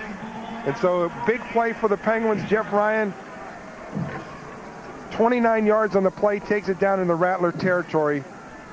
The Penguins, when they rush for less than 100 yards in a game, they are 4-8-1. Right now, they're over the 100-yard line. 1st and 10 from the 38. This time, Ryan is stopped on the option. Jerron Daly wasn't fooled. So that time, the Penguins trying to come to the left side, and Jerron Daly did an excellent job of reading it. Did a good job by the, outstanding job by the defense, stringing it out there. Jerron Daly, number 54 for the Rattlers, coming up and also making the tackles. Corey Johnson stringing it out to the sideline, not giving Jeff Ryan an opportunity to option anyone. Yeah, you talk about Jeff Ryan. Over his last 147 passes, he has had 2 intercepted. He's only had 6 interceptions all season long. So no gain, 2nd and 10 from the 38. Thus far today, no turnovers by either team. Ryan, the drop pass on the far side, and for the Penguins, that is Emi Akpon. Akpon across the 35 and is hit at the 33-yard line. For a moment there, that looked like a big gainer. Looked like a big gainer, but great closing speed by the Rattlers. Number 54 closing on the outside. Corey Johnson making the tackle. Blitz from the outside. Jeff Ryan, very quick, gets rid of it. Number 11 coming upfield, Wendell Ashley, and nobody in the picture there for Akpon. He slips a little bit, but Johnson, great closing speed along Grover Field. So pretty good job defensively there by the Rattlers as they bring up a 3rd down and 6 for the Penguins with 5:43, 5:42 to go on the running clock. So the shotgun formation. Big play for the Penguins, and the Penguins moved on the line of scrimmage, so back them up 5 yards. That'll bring up a 3rd and 11 now. So back them up 5 to the 39-yard line. Did that change the play call at all? Absolutely, it changes it now. Now you figure, you know, the way that the Rattlers have been forcing their defensive ends upfield, quarterback draw could be there, but they're doing a good job in the middle of the field maintaining the line of scrimmage. The Florida A&M Rattlers are. Now you figure you've got to throw the ball downfield. Is this 2-down territory? I don't think so when you're around the 40. I think Coach Tressel will punt it here. But he's back under center, Jeff Ryan is. 3rd and 11 from the 39. Ryan being pressured. Ryan trying to get out of the pressure, and Ryan will go down. This is a huge loss of 15 yards back to the Penguin 48-yard line. Jeff Ryan just not given an opportunity to look downfield. They're really getting after him on the defensive front. The Penguins are going to have to find some way to control the defensive front. Jerron Daly there in the backfield doing the job. He's just seamed in. He got nowhere to go. Ebby Parsons making the tackle. So the Penguins, Dana, as you mentioned, another drive that started out looking pretty good, and they come away with nothing. Well, the last punt by the Penguins was almost an adventure. Looks like the Rattlers are coming after this one as well. You know, you can't keep calling on the defense to stop this offense. Anthony Raza with an end-over-end kick, and Lamb will let it hit. It takes the Penguins bounce, and Lamb picks it up at the 10, breaks a couple of tackles across the 15, and is tackled at the 20-yard line. 4:29 left to go in the 3rd quarter. Our score, Florida A&M 17, YSU 10. Banks only lend money. Stadium, there's a shot of Youngstown State University. Youngstown located about an hour from Cleveland, an hour from Pittsburgh, for the benefit of our Florida viewers. First and 10 from the 20. Sider throws it on the left side, and the pass hits the ground. The intended receiver was Torrey Warren. Torrey Warren, but you see 3 YSU red jerseys there. Tim Johnson, LeVar Green, and Kawanza Swan all there ready to jump on the receiver. Florida A&M today bringing up around 300, and I believe the count was 350, 380 fans. Total yards, 251 for the Rattlers to 163 for the Penguins. Actually, the intended receiver was Robert Walton, number 19. Second down and 10 from the 20-yard line. Sider keeps it himself. Now the pitch back. It goes to Kenneth Williams. Williams hits the 25, still on his feet, has the first down out to the 35-yard line. So the great second effort by Kenneth Williams, and the Rattlers keep the chains moving. Just not good tackling by the Penguins. It looked like they had him seamed in and wrapped up on the outside, forcing Sider to pitch. The Penguins just over-pursued the ball, and he was able to cut back. My bad. I thought that they had him wrapped up. They just over-pursued, able to cut back and picking up the first down. So mark the ball at the 35. First and 10.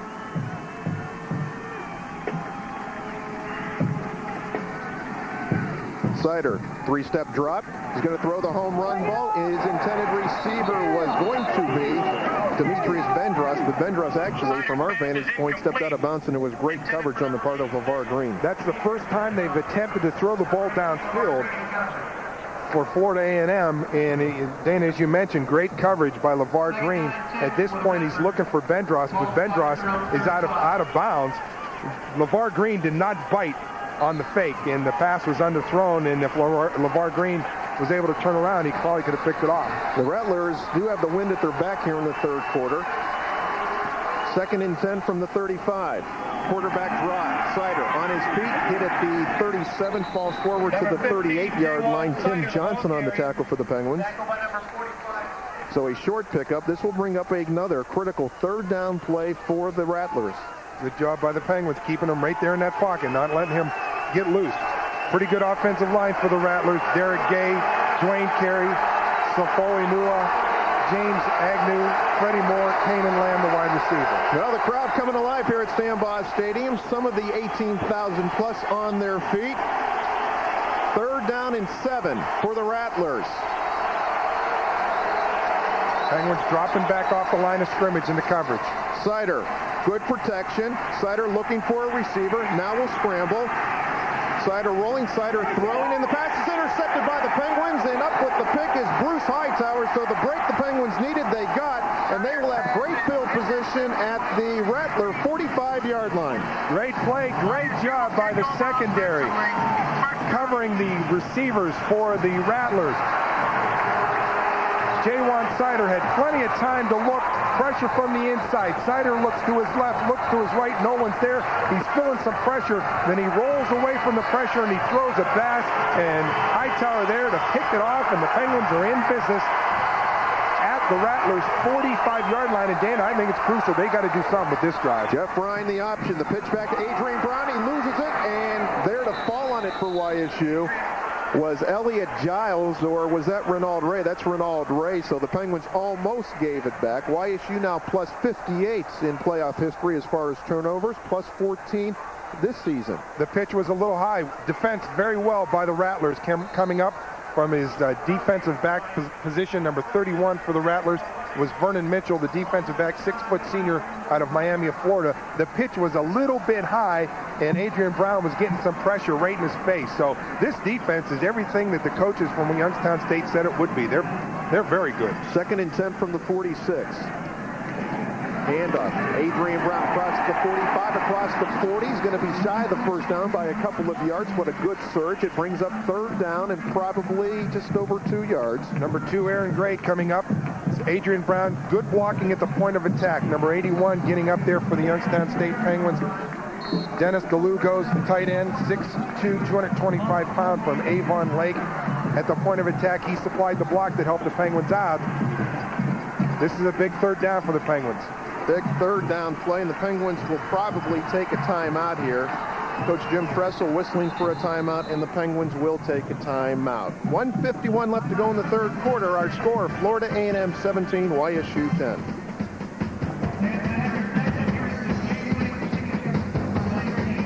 game coming up right now. 3rd down and 2 for YSU. 11 players in the box for the Rattlers. Handoff goes to Jerry Johnson, and he is going to be very close to the first down. He had to get just over the 36. I don't think he picked it up. They had 11 players in the box. Everyone was up near the line of scrimmage, within 2 yards of the line of scrimmage. They had the wideouts covered, and they had everyone else. He did not pick up the first down, so it will be 4th down and less than a yard, and the Penguins will go for it. No hesitation on the part of Coach Jim Tressel. So I was ahead of myself. This is the biggest play of the football game. So if that was big, this is the biggest. 4th down and 1. Spread formation for the Penguins. Johnson and Adrian Brown behind quarterback Jeff Ryan. Handoff, Adrian Brown. Brown has the first down and more. Brown inside the 30, the 25, the 15, down to the 11-yard line. And that's what happens when you load up the line of scrimmage and you try to stuff it at the line of scrimmage and the point of attack. If you don't get him at the line of scrimmage, there's going to be a big play, and that's what happened right there. Adrian Brown able to get into that secondary, and once you get past that line of scrimmage, there's no one back there. Great job at the point of attack by the Penguins line, and again, I mentioned Mr. DeLugos. He did a good job blocking there and coming in motion and getting the hole. So 53, 52 seconds left to go in this quarter, and the Penguins are within 11 yards of a pay dirt. Mark it at the 11, 1st and 10. Handoff, Adrian Brown. Brown is hit at the 10, and his second effort takes him down to the 7-yard line. So Adrian Brown is not a very big guy, but he is very strong. And when he gets in behind one of those linemen, it showed. 29 seconds to go. The Penguins will have to run one more play. Number 93 making the tackle there for the Florida A&M Rattlers, Ernest Certain. But you mentioned his second effort. Adrian Brown's a great running back, 140 yards on the afternoon for him, 145 now, as the Penguins are closing the gap statistically and perhaps on the scoreboard. 2nd and 5 for the 6. Brown is hit in the backfield and falls to the 5-yard line, and that will be the final play of the 3rd quarter. We have 3 in the books. Our score, Florida A&M 17, YSU 10. We'll be back with the exciting 4th quarter after this timeout.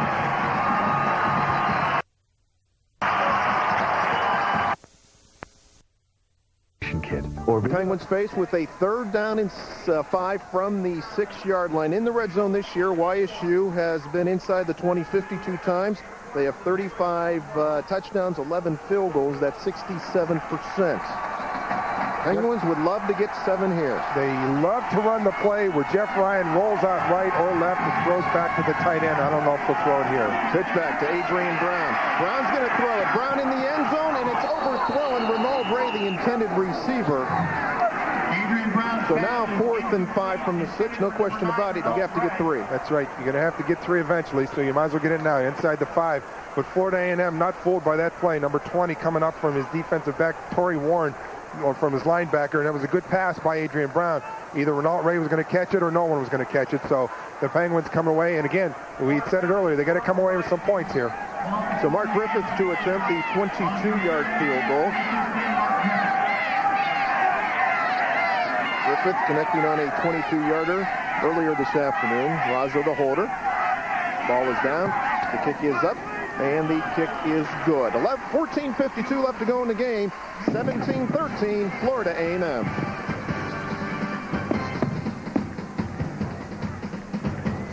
Football game, 17-13, Florida A&M.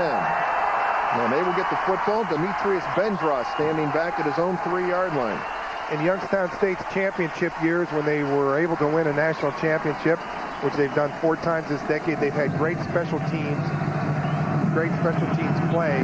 The Penguins are going to win this game. They may need a big special teams play. And Mark Griffith with the great kickoff. It goes in the end zone and out of the end zone. So Florida A&M will begin at their own 20-yard line. 3rd quarter statistics through 3 quarters. First downs, A&M 16, the Penguins 11. 268, only 34 yards of offense in the 3rd quarter for A&M. Penguins 203, and the Penguins now are winning the time of possession battle, 23-53 to 21-07. Only 1 turnover, and that was by the Rattlers, the interception that set up the Mark Griffith touchdown to cut it to 17-13. So again, the Rattlers come right to the line. have a new quarterback in. Quinn Gray. Quinn Gray, and the handoff goes to Kenneth Williams, and Williams to the 25-yard line. Kenneth Williams, the ball carrier. Don't know if there was an injury to J1 Sutter, but the Rattlers have used a couple of quarterbacks this season. I think it's just a case of just trying to change things up here during the season. J1 Snyder and Quinn Gray split some time. Gray playing in 12 games. He's thrown 14 touchdown passes on the season. He's only a sophomore. He had a big game last week. Gray's going to the far side, and the pass is complete on the far side. Great coverage by Kawanza Swan. And on the reception for the Rattlers was Demetrius Bendrus.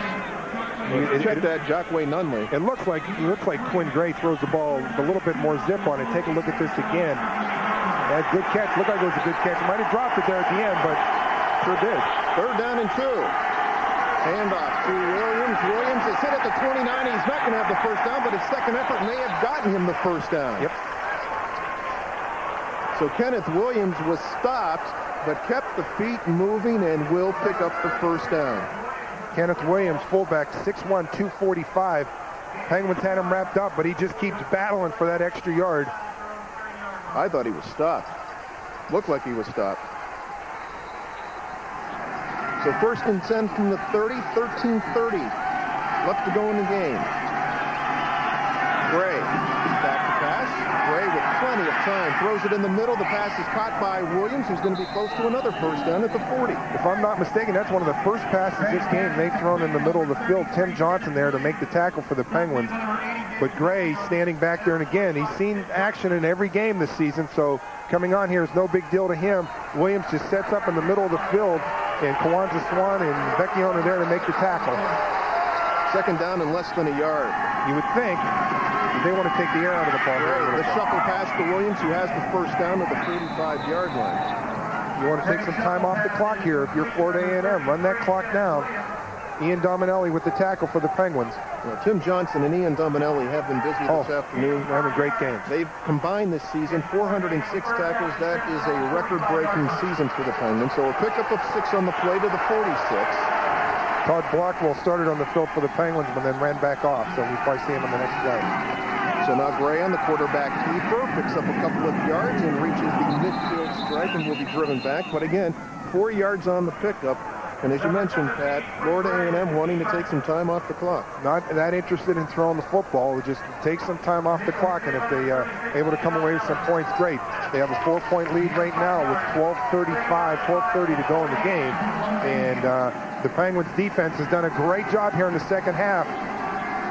2nd and 5 from midfield. Here come the Penguins on a blitz. The pass is thrown and wide open is Demetrius Bendrus, who retrieves a little bit, but will still pick up a good chunk of yardage to the Penguins' 39-yard line. Quick snap on that play, I think, caught the Penguins defensively a little by surprise. It looked like it caught the Rattlers' offensive line by surprise. So Bendrus, he's been the go-to guy this afternoon. They have plenty of good wide receivers, Florida A&M. Very fast wide receivers.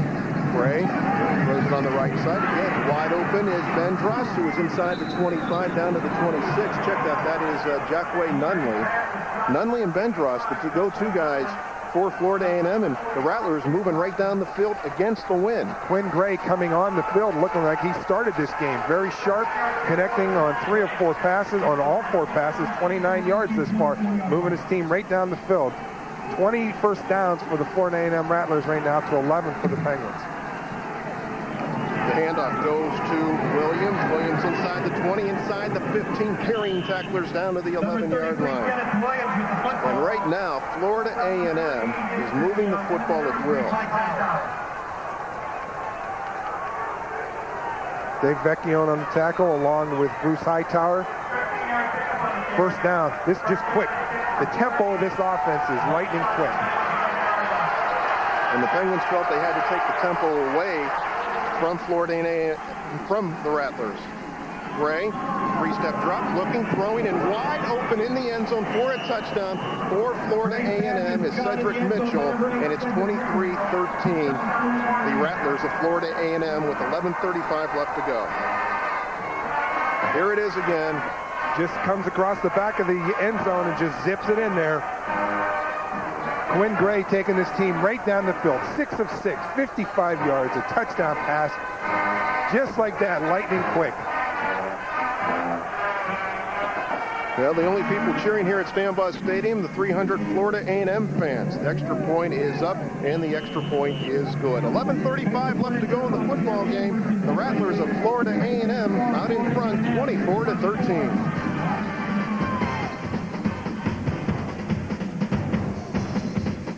Next up, sports with Fred. Tonight, Stadium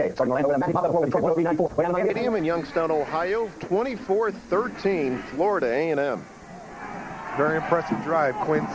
Quinn Gray moving right down the field, 6 for 6. The Penguins, as I mentioned earlier, they need a big special teams play here, and if they're going to get back in this game, this is the perfect time to do it.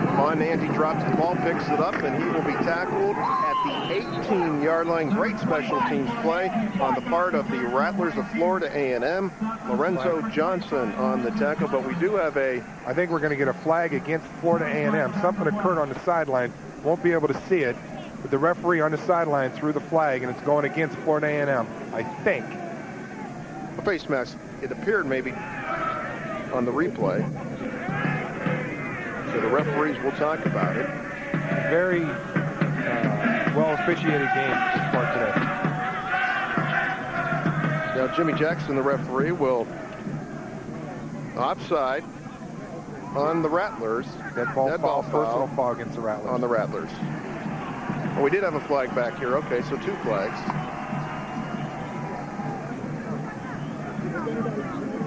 So the Penguins will start out. Preliminary call. You're going to take a 15-yarder. Offsides against Florida A&M and a personal foul against the Rattlers. Decline the offside and take the. Well, the ball's resting at the 18. The Penguins should get the ball about the 33-yard line. Number 81 for Florida A&M, Solomon Lowry, pleading his case with one of the officials, but I don't think it's going to make change his mind. Well, the head coach of the Rattlers, Billy Joe, 54-19, came from Central State here in the Buckeye State. 24-17. Mount Union about 35 miles up the road here, leading Rowan. And coming into this game, YSU and Mount Union tied with the longest winning streak in the playoffs with 14 games. That's 14 games. 11:25 to go in this game. Plenty of time for Youngstown State. Plenty of time. Down 24-13. Plenty of time. The Penguins, 203 total yards and 348 for Florida A&M. Penguins do coming in. Rattlers are going to move it. 1st and 10 from the 33.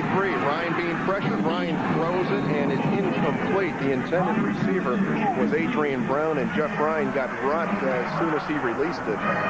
One thing on the part of the Rattlers defense, they are coming, and they are coming hard at Jeff Ryan. Jerron Daly on the tackle. Jeff Ryan not on the tackle, but as soon as Jeff Ryan let go of that ball, Jeff Ryan coming into this game, a little dinged up, his right shoulder, bruised it earlier in the playoff run. A little bit of pain throughout the week, but going today, he's the leader of this offense. I formation, Ryan rolling. Ryan now is going to throw. Ryan being pressured by Daly, and Ryan will go down back at the 20-yard line. Jerron Daly wasn't fooled. Not at all. He is playing quite a game as his return to Youngstown State. Jerron Daly getting the force upfield, getting the pressure on Jeff Ryan. Jerron Daly doing the job. Jeff Ryan, not an opportunity. As soon as he turns around, he feels the heat. Daly is there and is able to make the tackle as the Penguins are now brought up into a 3rd and 22 situation. Jerron Daly is doing the job here as he returns from Florida A&M, played for the Penguins in 1997 on the national championship team, and he's playing quite a game. Well, 3rd down and 22. The Penguins backed up at their own 21-yard line. 3 wideouts. Ryan, 3 steps, looking for someone, throwing in the middle of the field. Elliot Giles is open, and Elliot Giles can't come down with it. That's the first time the Penguins have gone to Giles this afternoon, and the Penguins will have to punt the football away. Anthony Rozzo coming on the field. Now it's a huge situation for the Penguins defense as Florida A&M feeling pretty confident about themselves as they should be. 24-13 lead, getting the ball back.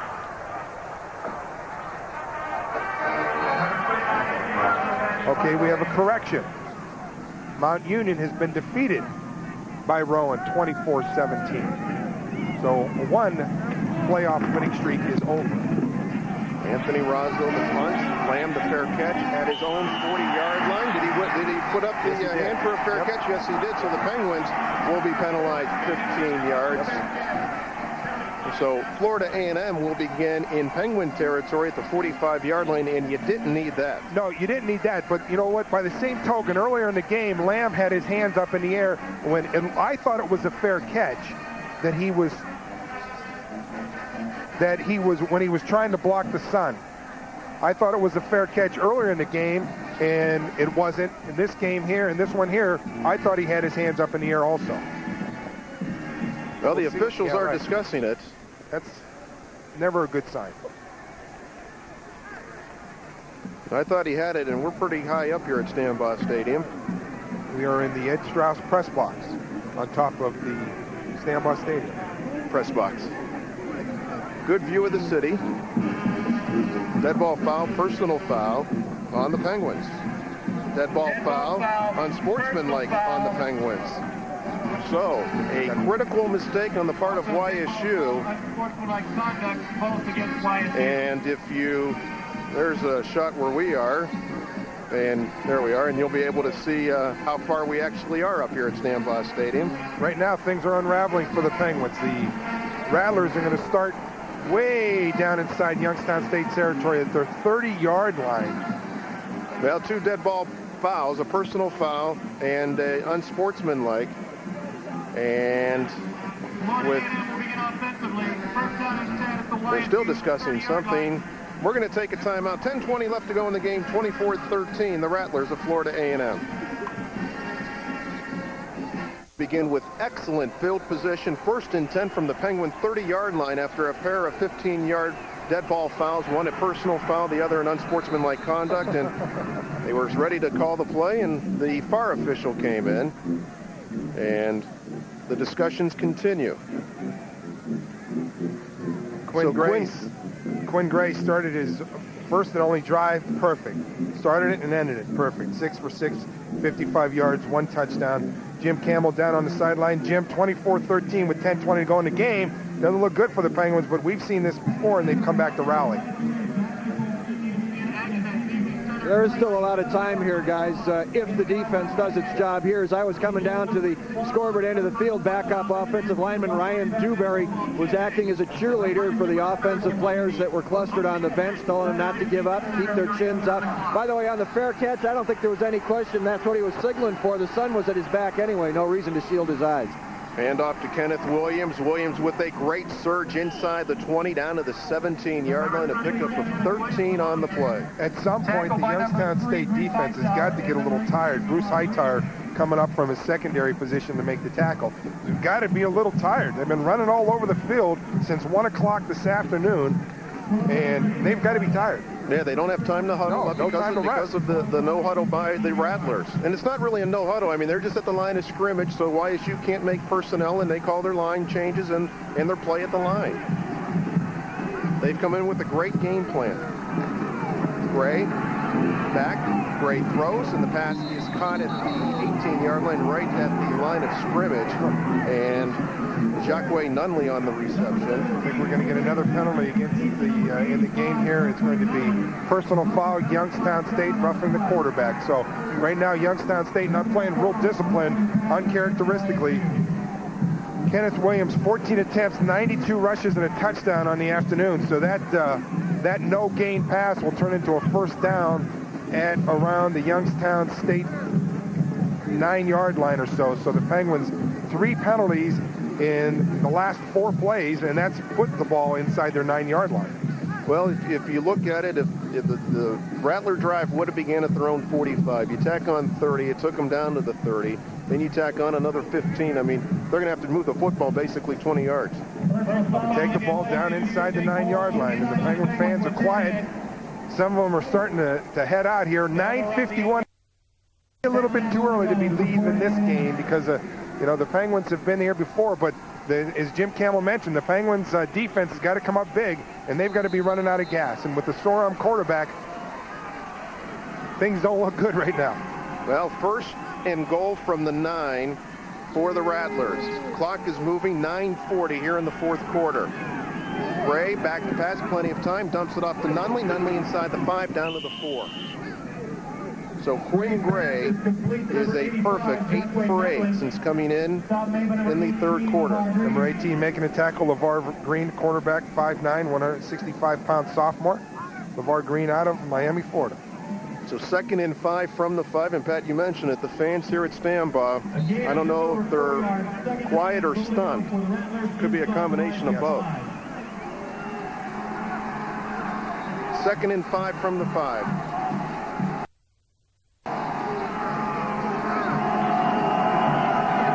Play clock down to 3. Gray on the keeper. Gray looking to turn the corner. He is hit at the 5 and taken out of bounds at the 4-yard line. For the Penguins defensively, Ian Dominelli. You know, you're sitting there and you would think Coach, Joe probably just doesn't want to make a mistake, wants to come away with some points. Anything. Just anything. Come away with points. Don't make a mistake here and come away empty. If you want to come away with at least 3 points. They come away with 3. The Penguins are still in it because that would be 14. But 8:48 to go. This is a crucial play right here. 3rd and 4. 3rd and goal from the 4. So 3rd and 4, and the Rattlers are using every possible second off the 25-second clock, but the clock's not running, the game clock. So it means nothing right now. Kenneth Williams. Gray throws. Gray gets picked off by Tim Johnson. Johnson at the 10. Johnson with some running room, the 20, and stripped up at the 23-yard line. That time Gray going to the, one too many times, and Tim Johnson comes up with the interception, just what the Penguins needed. Exactly, and that's getting a little bit greedy there with 8:40 to go in the game. Maybe just wanting to close things out. But Gray is one completion to Tim Johnson. Gray chasing him down. Too much speed there. Tim Johnson, if he was able to get a couple blocks, perhaps he could have done something. But the Penguins, 1st and 10 at their own 25-yard line. The defense does come up big, but they need 2 scores. Well, circle that play. The Penguins begin at their own 24-yard line. It is monumental, the Penguins score on this drive. Elliot Giles has one-on-one coverage out here. Ryan, the handoff to Adrian Brown across the 25 to 30 to 35 and surges forward to the 40-yard line. You figure that Fort A&M is going to think pass, but if they're going to think pass, it's going to open up the run, and they're out to the 40. Now, at some point, the Penguins may consider going to the up-tempo, no-huddle offense, and it's something that Coach John Klasik mentioned. If they want to try to control the tempo of the game and a little bit, then they will go to the no-huddle offense. They don't want to shorten the game now, though. They'll mark the ball at the 39. Adrian Brown, 160 yards on the afternoon, 25 carries, so a typical day out of Adrian Brown. Carry number 26 to 45, and Adrian Brown lowers the shoulder and gets to the 47-yard line. Number 2 on the tackle coming up from a secondary position, Aaron Gray, the defensive back out of Miami of Florida. So the Penguins out near the 50-yard line on the 48-yard line. 2nd down and about 3 with 8 minutes to go in the game. Illinois State trailing Georgia Southern 28-17.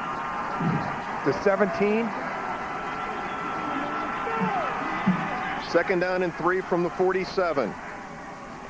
Handoff straight up the middle. It's Jerry Johnson. Johnson across midfield into Rattler territory down to the 45-yard line.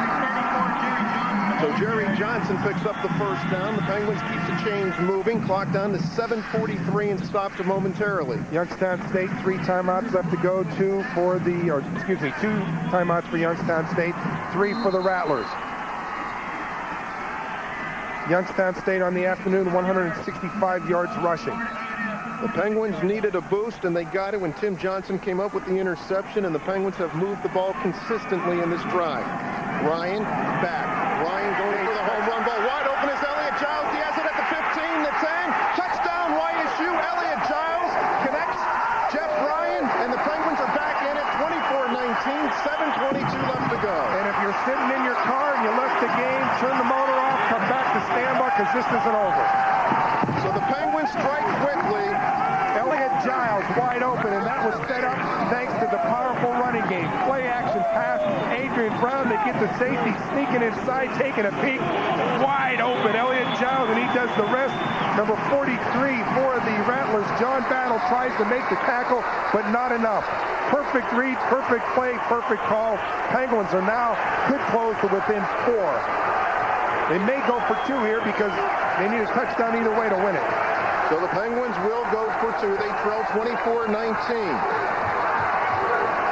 The throw back to the tight end works. Every time I've seen him run the play, it works. Ryan rolling. Ryan looking to throw back. Ryan throws it, and it's picked off in the end zone. Picked off by the Rattlers, so the extra point is no good. 7:22 left to go in the football game. It is Florida A&M 24, YSU 19. So the Penguins, they had to strike, and they struck, only using a minute 18 off the clock. And the Penguins are back in it, and more importantly, the crowd is back in it. Exactly right. The crowd has come alive here. Youngstown State 2-point conversion failed, but they needed a touchdown to win the game anyway. Coach Dressel going for the 2-pointer. Good call. Game. As we mentioned, this team's been through a lot this year.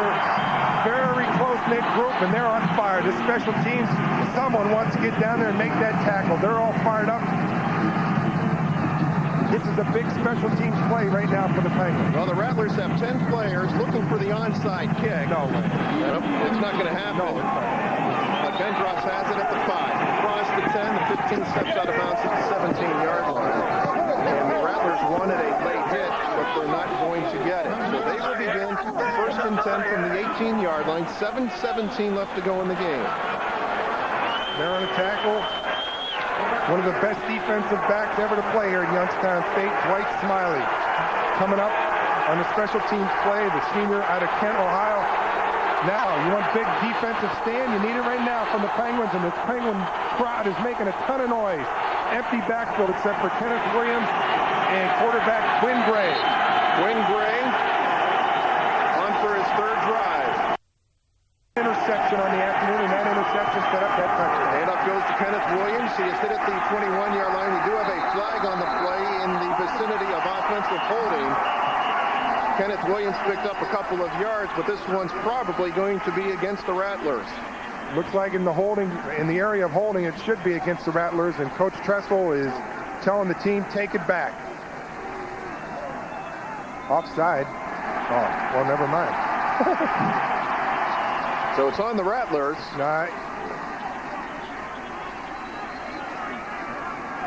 There's some confusion down here. The field judge is coming over to talk.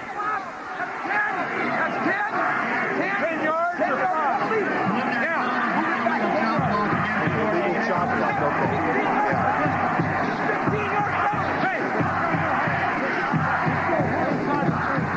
Coach Jim Tressel, this is his first meeting ever against Florida A&M as a head coach.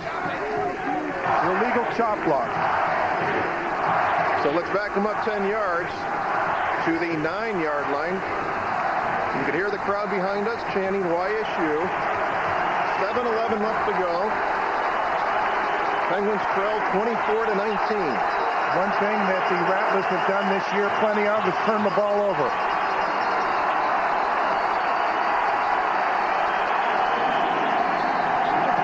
Quinn Gray, back to pass.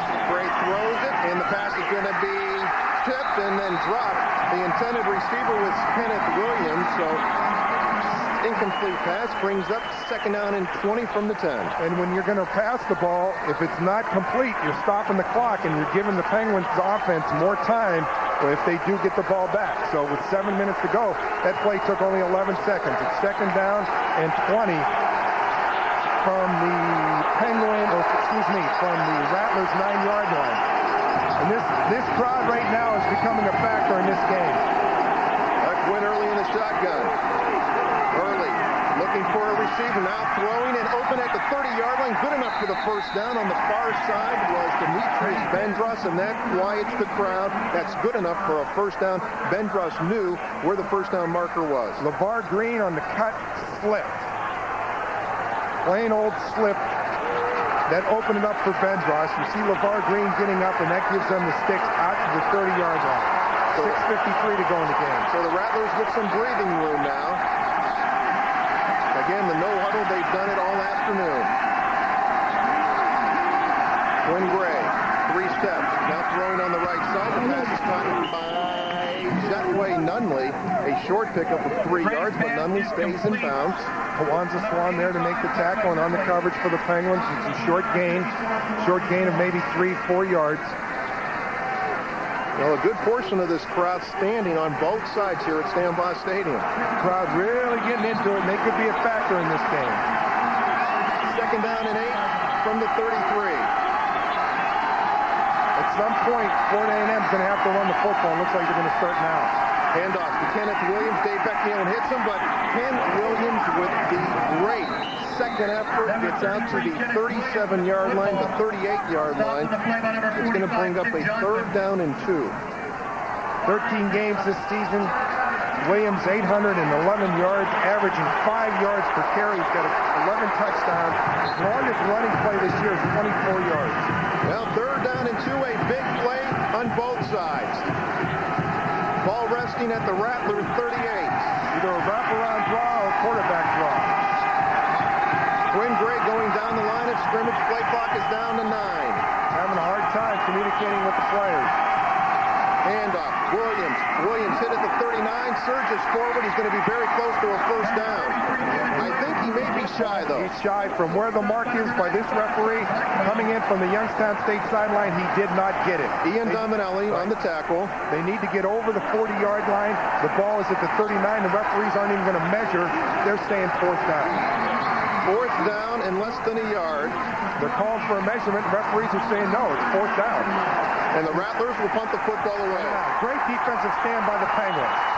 And Kenneth Williams wants a measurement, but they're not going to get it.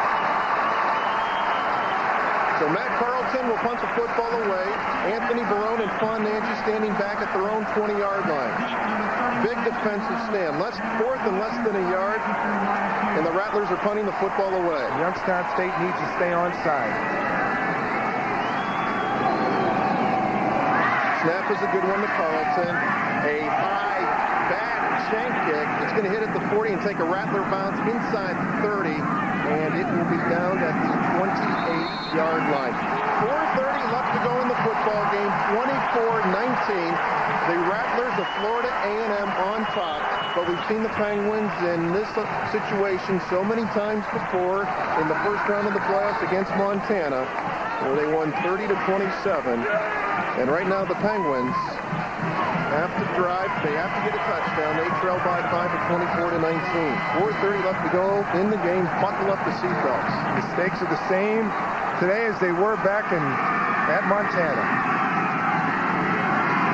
Jeff Ryan, the handoff to Adrian Brown. Brown, the 30, the 35, the 36-yard line to pick up the pace. Penguins are just dominating at home at Stambaugh Stadium since it opened in 1982. 90-29-1 since they opened up the playoffs. Adrian Brown, a force here in this game. He's up to 175 yards rushing.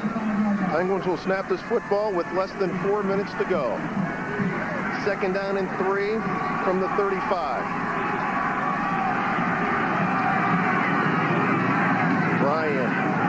Handoff to Jerry Johnson, and Johnson to the 30, let's call it no gain on the play. So a 3rd down and 2 now for the Penguins. The 15th time in his career that Adrian Brown has rushed over 100 yards. 3rd and 2 for the Penguins. 3rd and 2, and if they don't get it here, it's a crucial situation. I think you almost have to go for it. You got to figure this is 2-down territory with 3:25 to go in the game on a running clock. Adrian Brown, 174 yards rushing and 27 attempts.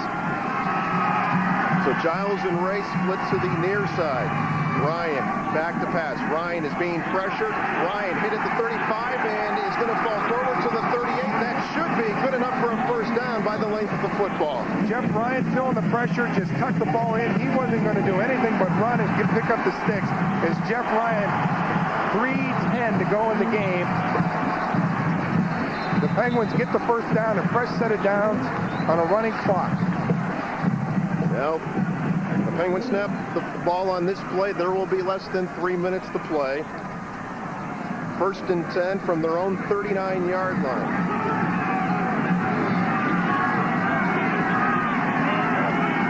Ryan, back to pass. Great play fake. Ryan looking looking for a receiver. Ryan with plenty of time. Ryan now looking to run. Ryan is hit. Flag is down. Ryan is driven out of bounds. And we should have a face mask on the part of the Rattlers. The Penguins wanted another flag. They thought there was a late hit on the sideline. We have 2 flags down, though. 15 yards against the Rattlers face mask. Jeff Bryant's head was jacked back. Watch it here. See it right there. His face mask grab. Please report to the second level of Jim Campbell down on the sideline. What do you have for us? Hey, the Penguins, to make this running game go, they've gone to an unbalanced line. So you've got 3 hogs to one side of the center or the other, and they're using that to ignite this power game. And this also is indicative of YSU's whole personality. No panic, lots of time. We're going to run the ball at you. We don't care, and quite frankly, they don't want to score too quick. That's an excellent point. You're right, and I'm standing up here thinking the same thing, but you know what Jim Tressel would say? Let's worry about that after we score. So mark off the 15. The Penguins have the ball now at the Rattler 45-yard line.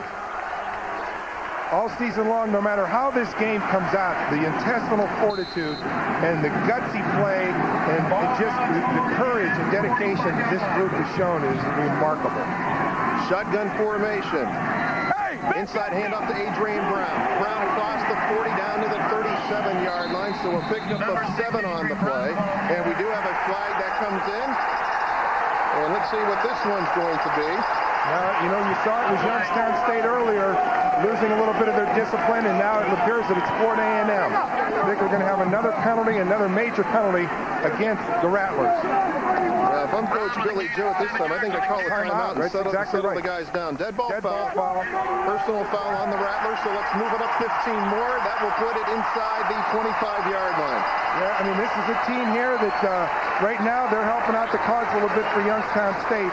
And you brought up a good point, Dana. I'm calling a timeout and just getting these kids, maybe get their feet underneath them a little bit as the Youngstown faithful trying to root their team on. They're going to be inside the 25-yard line with 2:34 to go in the game. Mark it at the 23-yard line, 2:34 left to go.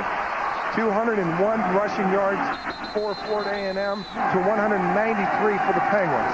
So the Rattlers do call a timeout, and I believe one of the coaches wanted to talk to referee Jimmy Jackson. So the crowd on their feet here at Stambaugh Stadium. The Penguins 23 yards away from taking the lead in this game for the first time. It's 24-19. The Rattlers of Florida A&M.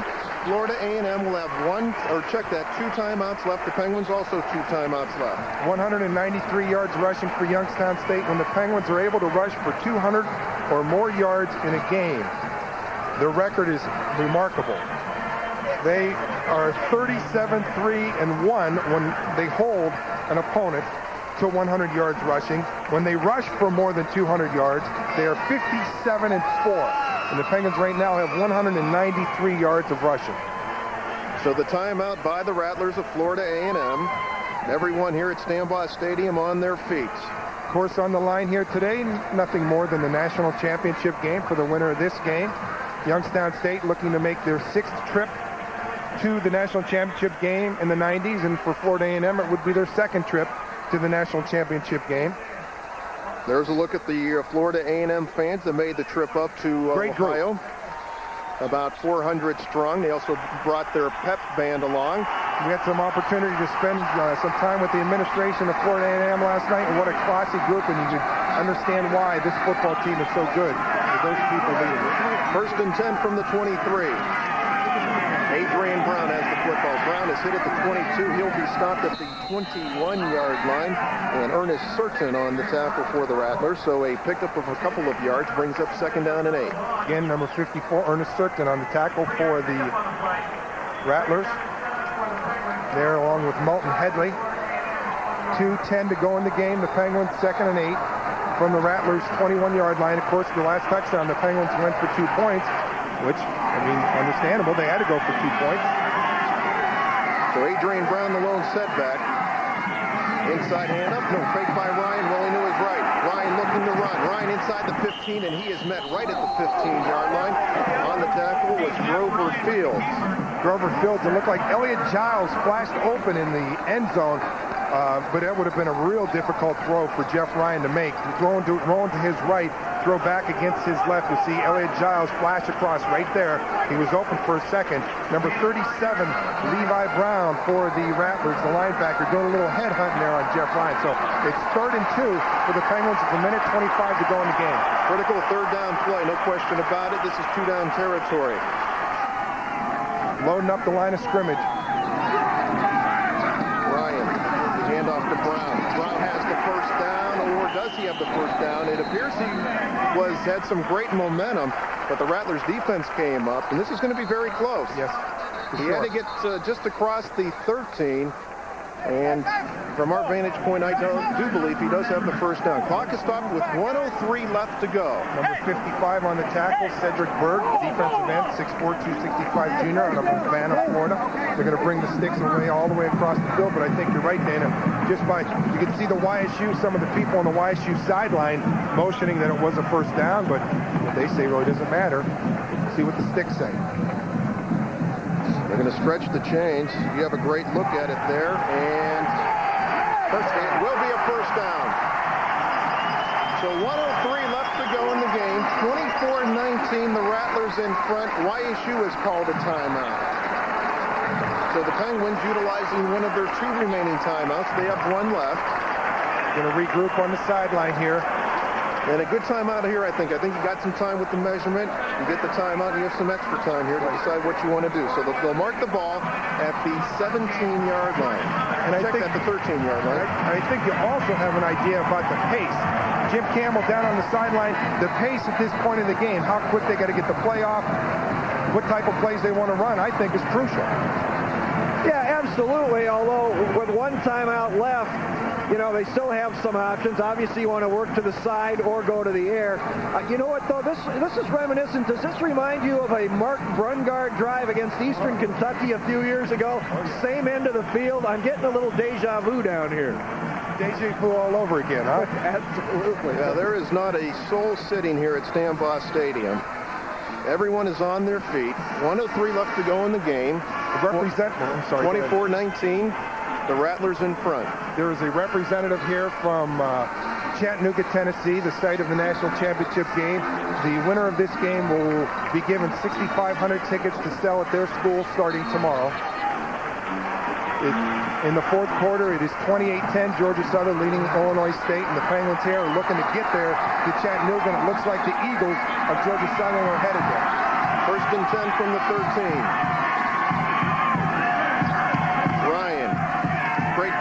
Ryan looking in the end zone, can't find someone. Ryan will run. Ryan will go out of bounds back at the 16-yard line. Smart play by Jeff Ryan. Nothing there. Good coverage in the secondary by the Rattlers. It was DeLugos coming across the back of the end zone, but he was well covered. Jeff Ryan not forcing anything. Good play action, good play fake. They bought on it, but they're getting the pressure upfield and force them out of bounds. It stops the clock with 57 seconds. 2nd and 14, but right now, the Penguins can get the sticks at the 3-yard line, but they're not worried about the sticks. They're worried about the goal line. Now the Penguins with 1 timeout left. Again, Jeff Ryan, the poise he has, got out of bounds. He lost a couple of yards. And this is a crucial play. Even though it's only 2nd down, this is a crucial play. The Penguins have trips to the top of the picture. 2nd and 14. Ryan back. Ryan throws on the left side. It's caught on the left side. Caught by Denver Williams, who was taken out of bounds at the 10-yard line. So a pickup of 7 on the play. This will bring up 3rd down and 7. Good pickup for the Penguins. Picked up some positive yardage. Darnell, little dump pass out on the outside. Pressure from the inside coming up. Jerron Daly, there he is again. Denver Williams on the outside, but could not get the corner, and again gets out of bounds. So that's a big play for the Penguins, getting out of bounds. Clock is stopped with 51 seconds to play, 24-19. 3rd down and 7 from the 10-yard line. Penguins can get a first down at the 3-yard line. And I think if they don't get it here, you're looking at them using their timeout. 3 wideouts. Ryan back. Ryan is rolling. Ryan is looking. Ryan still back. Ryan now throwing in the end zone, and it is caught for a touchdown on the receiving end. Damian Matthews, the Penguins in front, 25-24 with 44 seconds to play. What a game. What a pass by Jeff Ryan, sticking it right in the middle of the coverage. Damian Matthews coming up with the catch, the wide receiver. Flashing across the back of the end zone. And this is the first time this afternoon the Penguins have led. Jeff Ryan stops, looks, buys some more time, and then puts a bullet in there. And Damian Matthews comes up with the touchdown, and the place is erupted. The Penguins with 44 seconds to play in front, 25-24. And I think you got to go for two here. You have to go for two just in case the team gets down there. The field goal, you force them. 44 seconds to go. We have an injured player in the back of the end zone. I believe it is a Florida A&M Rattler. They will be going for 2 points. Damian met two receivers. I think the other receiver was either Ronald Ray or Elliot Giles. And there was a collision there in the back of the end zone, diving for the ball. I can't get a number of the young man who's injured in the back of the end zone, in the middle of the end zone, but he's sitting up right now, and he's to his feet, and that's a good sign. He's going off the field. It was number 3 for the Rattlers, Darnell Vickers, who was in on the coverage.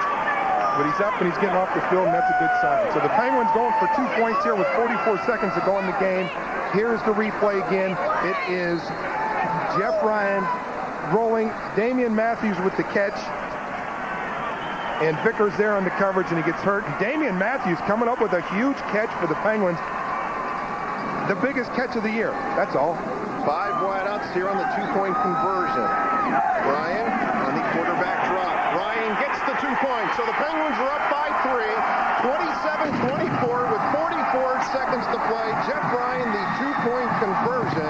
And the Penguins and this crowd love it here at Stambaugh Stadium. 44 seconds to go in the game. That is Damian Matthews' 7th reception of the season. 125 yards for him. That is the 2nd touchdown of the season. Damian Matthews coming up big for the Penguins as Florida A&M now a little bit stunned, but this offense, you've seen it all afternoon. You know what this offense can do.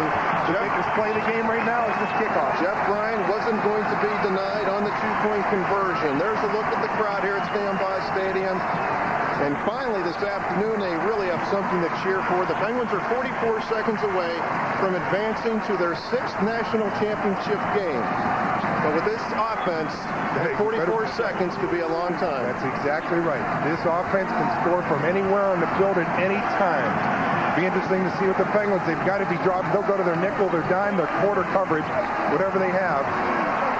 But this was all set up. This game turned around when Tim Johnson picked off a Quinn Gray pass as the Rattlers had a 24-13 lead, and they were going in and looked like if they're going to score, they could close things out. Tim Johnson picked off the pass. The Penguins went down and scored. And look at these guys. Would you believe it's 40 degrees? Probably around, I don't know, with the wind chill about 20. Actually, it's 38. It's 38 degrees, and it's cold here, but things have heated up. Tell those guys it's cold. So the Penguins, 44 seconds away. They lead 27-24. Demetrius Bendra standing 3 yards deep in the end zone. Mark Griffith will kick it away. It is vital the Penguins stop here. And there's 11 players on this team that want to make this tackle. And the kick will be taken by one of the upmen at the 12-yard line across the 20.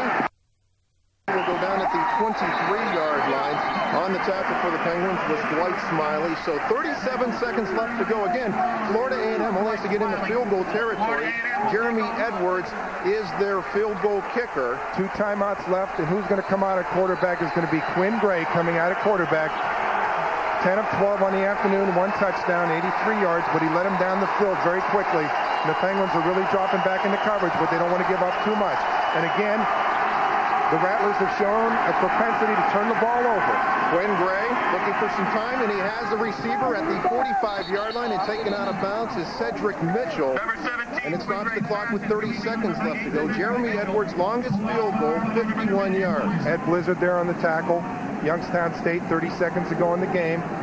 Again, no huddle offense. The Penguins got decent pressure on Quinn Gray that play, but smart outside pass there and able to get out of bounds. I should correct myself. Edwards' longest field goal is 47 yards.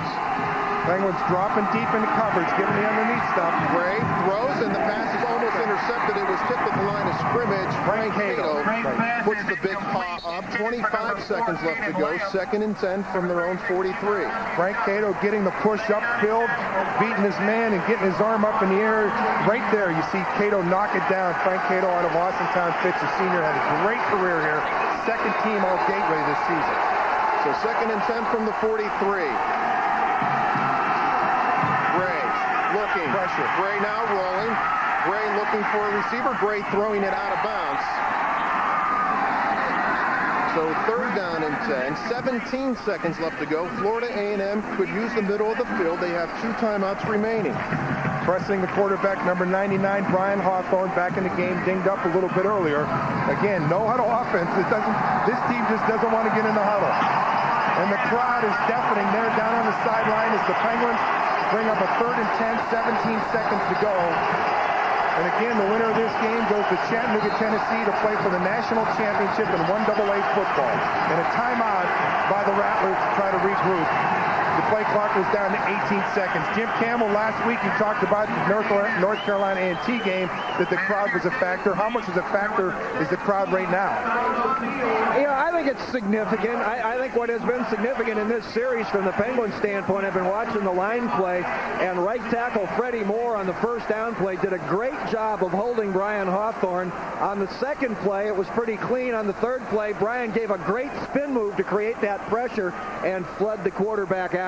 So that's a battle that's going on right now. Yep, I mean, it's key that those 3 defensive linemen are getting a good push upfield for the Penguins. Frank Cato, number 57. It was number 99, Brian Hawthorne. Number 95 for the Penguins, Todd Blackwell. They were getting a push upfield. So the Penguins, Kawance Swan in there, Ian Dominelli, the leading tackler of the Penguins, Tim Johnson, Dave Vecchione, LeVar Green, Eddie Blizzard.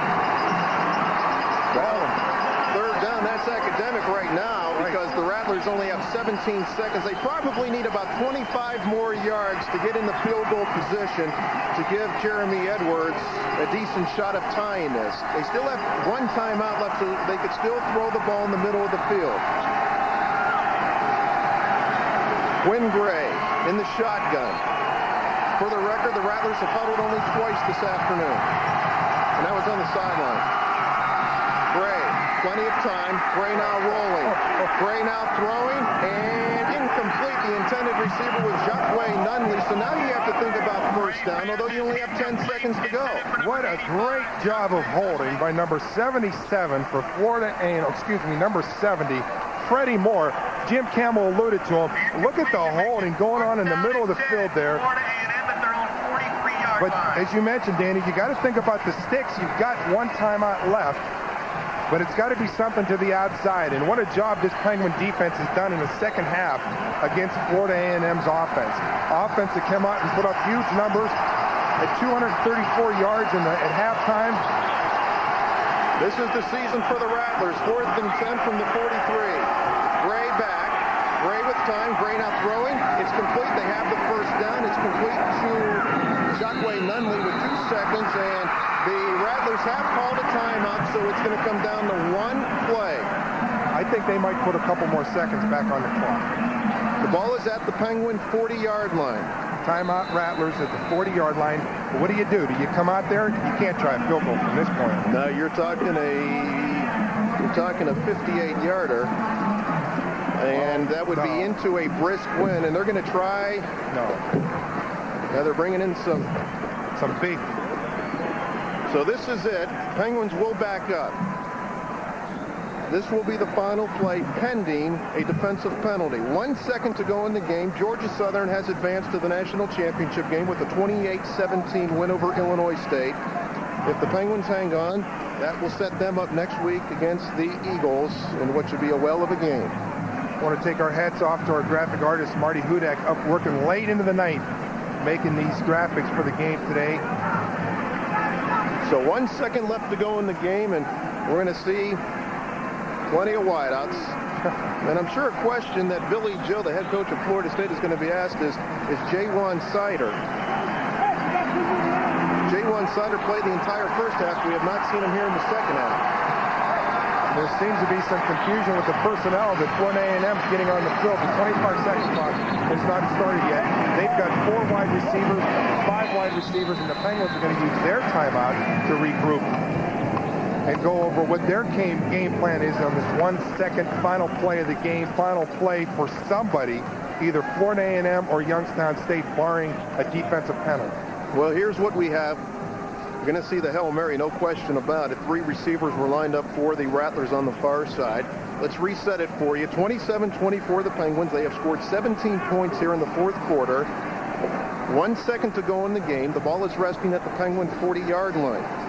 So Quinn Gray is the quarterback for the Rattlers. You'll have 3 receivers. And playing defensive back for the Youngstown State Penguins, number 9, Renault Ray, standing at the 5-yard line. Outstanding defensive back, wide receiver at Oroville.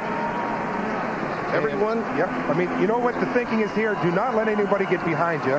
Tackle after the catch. Knock the ball down and don't let anybody catch it. Youngstown State spread all over the field. And an important factor here is also for the Penguins is if they get any pressure on the quarterback, on Quinn Gray, he's going to force him to throw the ball quicker than he wanted to. The Hail Mary has worked this season for the Cleveland Browns. So here we go. 3 wideouts on the far side, 1 on the near side. Penguins will rush 3. Gray back. Gray now lofting. Here it goes. The Hail Mary. The ball is up. It's batted around, and it is intercepted out of bounds, and the Penguins are advancing to the national championship game. They win it 27-24. Unbelievable. We've been telling you all afternoon about this football team. What a gift this football team, and the never quit, never say die. And this football team has done it again. Down 24-13 with 10 minutes to go in the game. They've rallied to win this one 27-24 over a very, very good football team in Florida A&M. And start singing the Chattanooga Choo-Choo, everyone, because you're headed to Chattanooga, Tennessee for the national championship game. The celebration is underway at Stambaugh Stadium. The Penguins win it in dramatic fashion, 27-24, but hats off to the Rattlers of Florida A&M. They came in with the game plan, and for 3.5 quarters, they were in control of this football game. What a job by the Florida A&M Rattlers. You're exactly right, Dan, and they were in control of this football game, and they were 6 yards away from taking this game over. But it's Youngstown State winning at 27-24, going to Chattanooga, Tennessee. Tickets on sale tomorrow for season ticket holders here at the stadium, 1 o'clock. If you're interested in going to Chattanooga, Tennessee, Pan Atlas may have something going. Call your travel agent, and I'm sure they can find a way to get you to Chattanooga, Tennessee for Youngstown State taking on Georgia Southern, and the bylines are unbelievable in that one. The 2 most prominent, dominating teams in the history of 1AA football will finish out the century and the decade in the 90s playing each other on the field at Chattanooga, Tennessee. Well, let's take a look at that. The playoff winning percentages as far as Division 1AA schools. YSU at 23-4, Georgia Southern at 29-6. Again, kickoff next Saturday afternoon at 2 o'clock. We are going to get some comments from Coach Jim Tressel momentarily, but just an outstanding game. Again, YSU with 17 points in the fourth quarter, and Tim Johnson coming up with the interception when it appeared the Rattlers were going to put the game away, and the Penguins were not going to be denied as they knock off the Rattlers of Florida A&M 27-24. And for the sixth time this decade, the Penguins are heading to the national championship game in what's become a monetary and an occasion here is the Penguin fans, Penguin players go to see their fans here at Stambaugh Stadium and everywhere else. And just an outstanding job by the Penguins this afternoon. Coach Jim Tressel is going to be joined by Jim Campbell right now, and we're going to head down on the field. Jim Campbell with a very happy Jim Tressel. Coach, I suppose there are about 1,000 questions to ask, but there's really nothing you can say about this football team. No, there really isn't. I mean, they just keep playing and they keep believing, and it's something. And as it turned out, your favorite topic was a key. Turnovers, you had 2, but none bigger than Tim Johnson's interception. Well, that's right. It gave us a chance. It gave us hope, and I was hoping just to hold them to 3 there, and it would have been fine. But just a great job. Terrific. Congratulations. To see you in Chattanooga. Okay, looking forward to it. Okay, thanks very much, Jim Campbell. And again, Jim Campbell, just a case where the Penguins weren't going to be denied this afternoon. Absolutely, and you guys were touching on a point a moment ago about the teams of the history of Division I AA. Something will be settled next week. Georgia Southern and Youngstown State tied for the most all-time Division I AA national championships. So we'll go into the new millennium finding out which program is ultimately superior. And in one final note, I remember after winning the first championship at Georgia Southern, one of their former players said, the first one is the easiest. You guys will really have to stay focused now to keep the crown. And now Georgia Southern and Youngstown State with 4 apiece will square off to finish the millennium looking for number 5. All right, thanks very much, Jim Campbell. Pat Saunders, I mean, just a great performance by this team this afternoon, and we will have more from a very happy Standby Stadium in Youngstown, Ohio. Once again, our final score, YSU 27, Florida A&M 24. We'll be back after this timeout. That's 800-334-4. Stadium where the Penguins knock off Florida A&M 27-24, and Pat, what can you say? This team not going to be denied again for the second time in 3 weeks. It came down to the final play. Just remarkable how this team, as we've mentioned all along throughout this broadcast, the guts of this team. Let's take a look at the game-winning touchdown when the Penguins were down 24-13, and it's Jeff Ryan delivering. Jeff Ryan rolling out to his right, looking for someone to open, gets pressure, stops, buys some more time, and throws a bullet to Damian Matthews for the touchdown, only his 7th reception of the season. That gave the Penguins the lead. Florida A&M came back. They had one more shot at it. The final play of the game, they Hail Mary. There was 2 seconds, 1 second to go in the game. And it would be quarterback Quinn Gray throwing it up. Heave-ho, but this play was not going to work. This ball was going to end up out of bounds anyway. The Penguins, great job there catching the ball. He does a pretty good job doing it when he's on offense is Ronald Ray. Let's take a look at some of the final numbers this afternoon. First downs, how about the Rattlers? 27-19 total yards. We knew this was going to be an offensive explosion. 431 to 310. Rushing yards, the Penguins right on average. They averaged 200, 199, 201 for Florida A&M. Passing yards, 230 to 111. But the most critical statistic this afternoon was the turnovers, where Tim Johnson came up with the big interception, which set up the go-ahead touchdown for the Penguins. And time of possession, pretty even at 29:05, 230 to 55. So that will do it, for the regular season, for the postseason. One game remains for the Penguins, and hopefully they will bring home the drive for 5. Plus 60 now in the turnover ratio for Youngstown State in the 90s in the postseason. Plus 60 as Pete the Penguin getting ready for Christmas and getting ready for a trip to Chattanooga, as Youngstown State will make their 6th appearance in the national championship game next Saturday, taking on Georgia Southern on the line, the national championship, the team of the decade, and perhaps the 1AA team of the century, as both of these teams have dominated 1AA football throughout the last 10-15 years. So that will do it from Standby Stadium. Speaking for Jim Campbell, Pat Saunders, and our entire crew here. Once again, our final score, Youngstown State 27, Florida A&M 24. Have a good afternoon, everyone.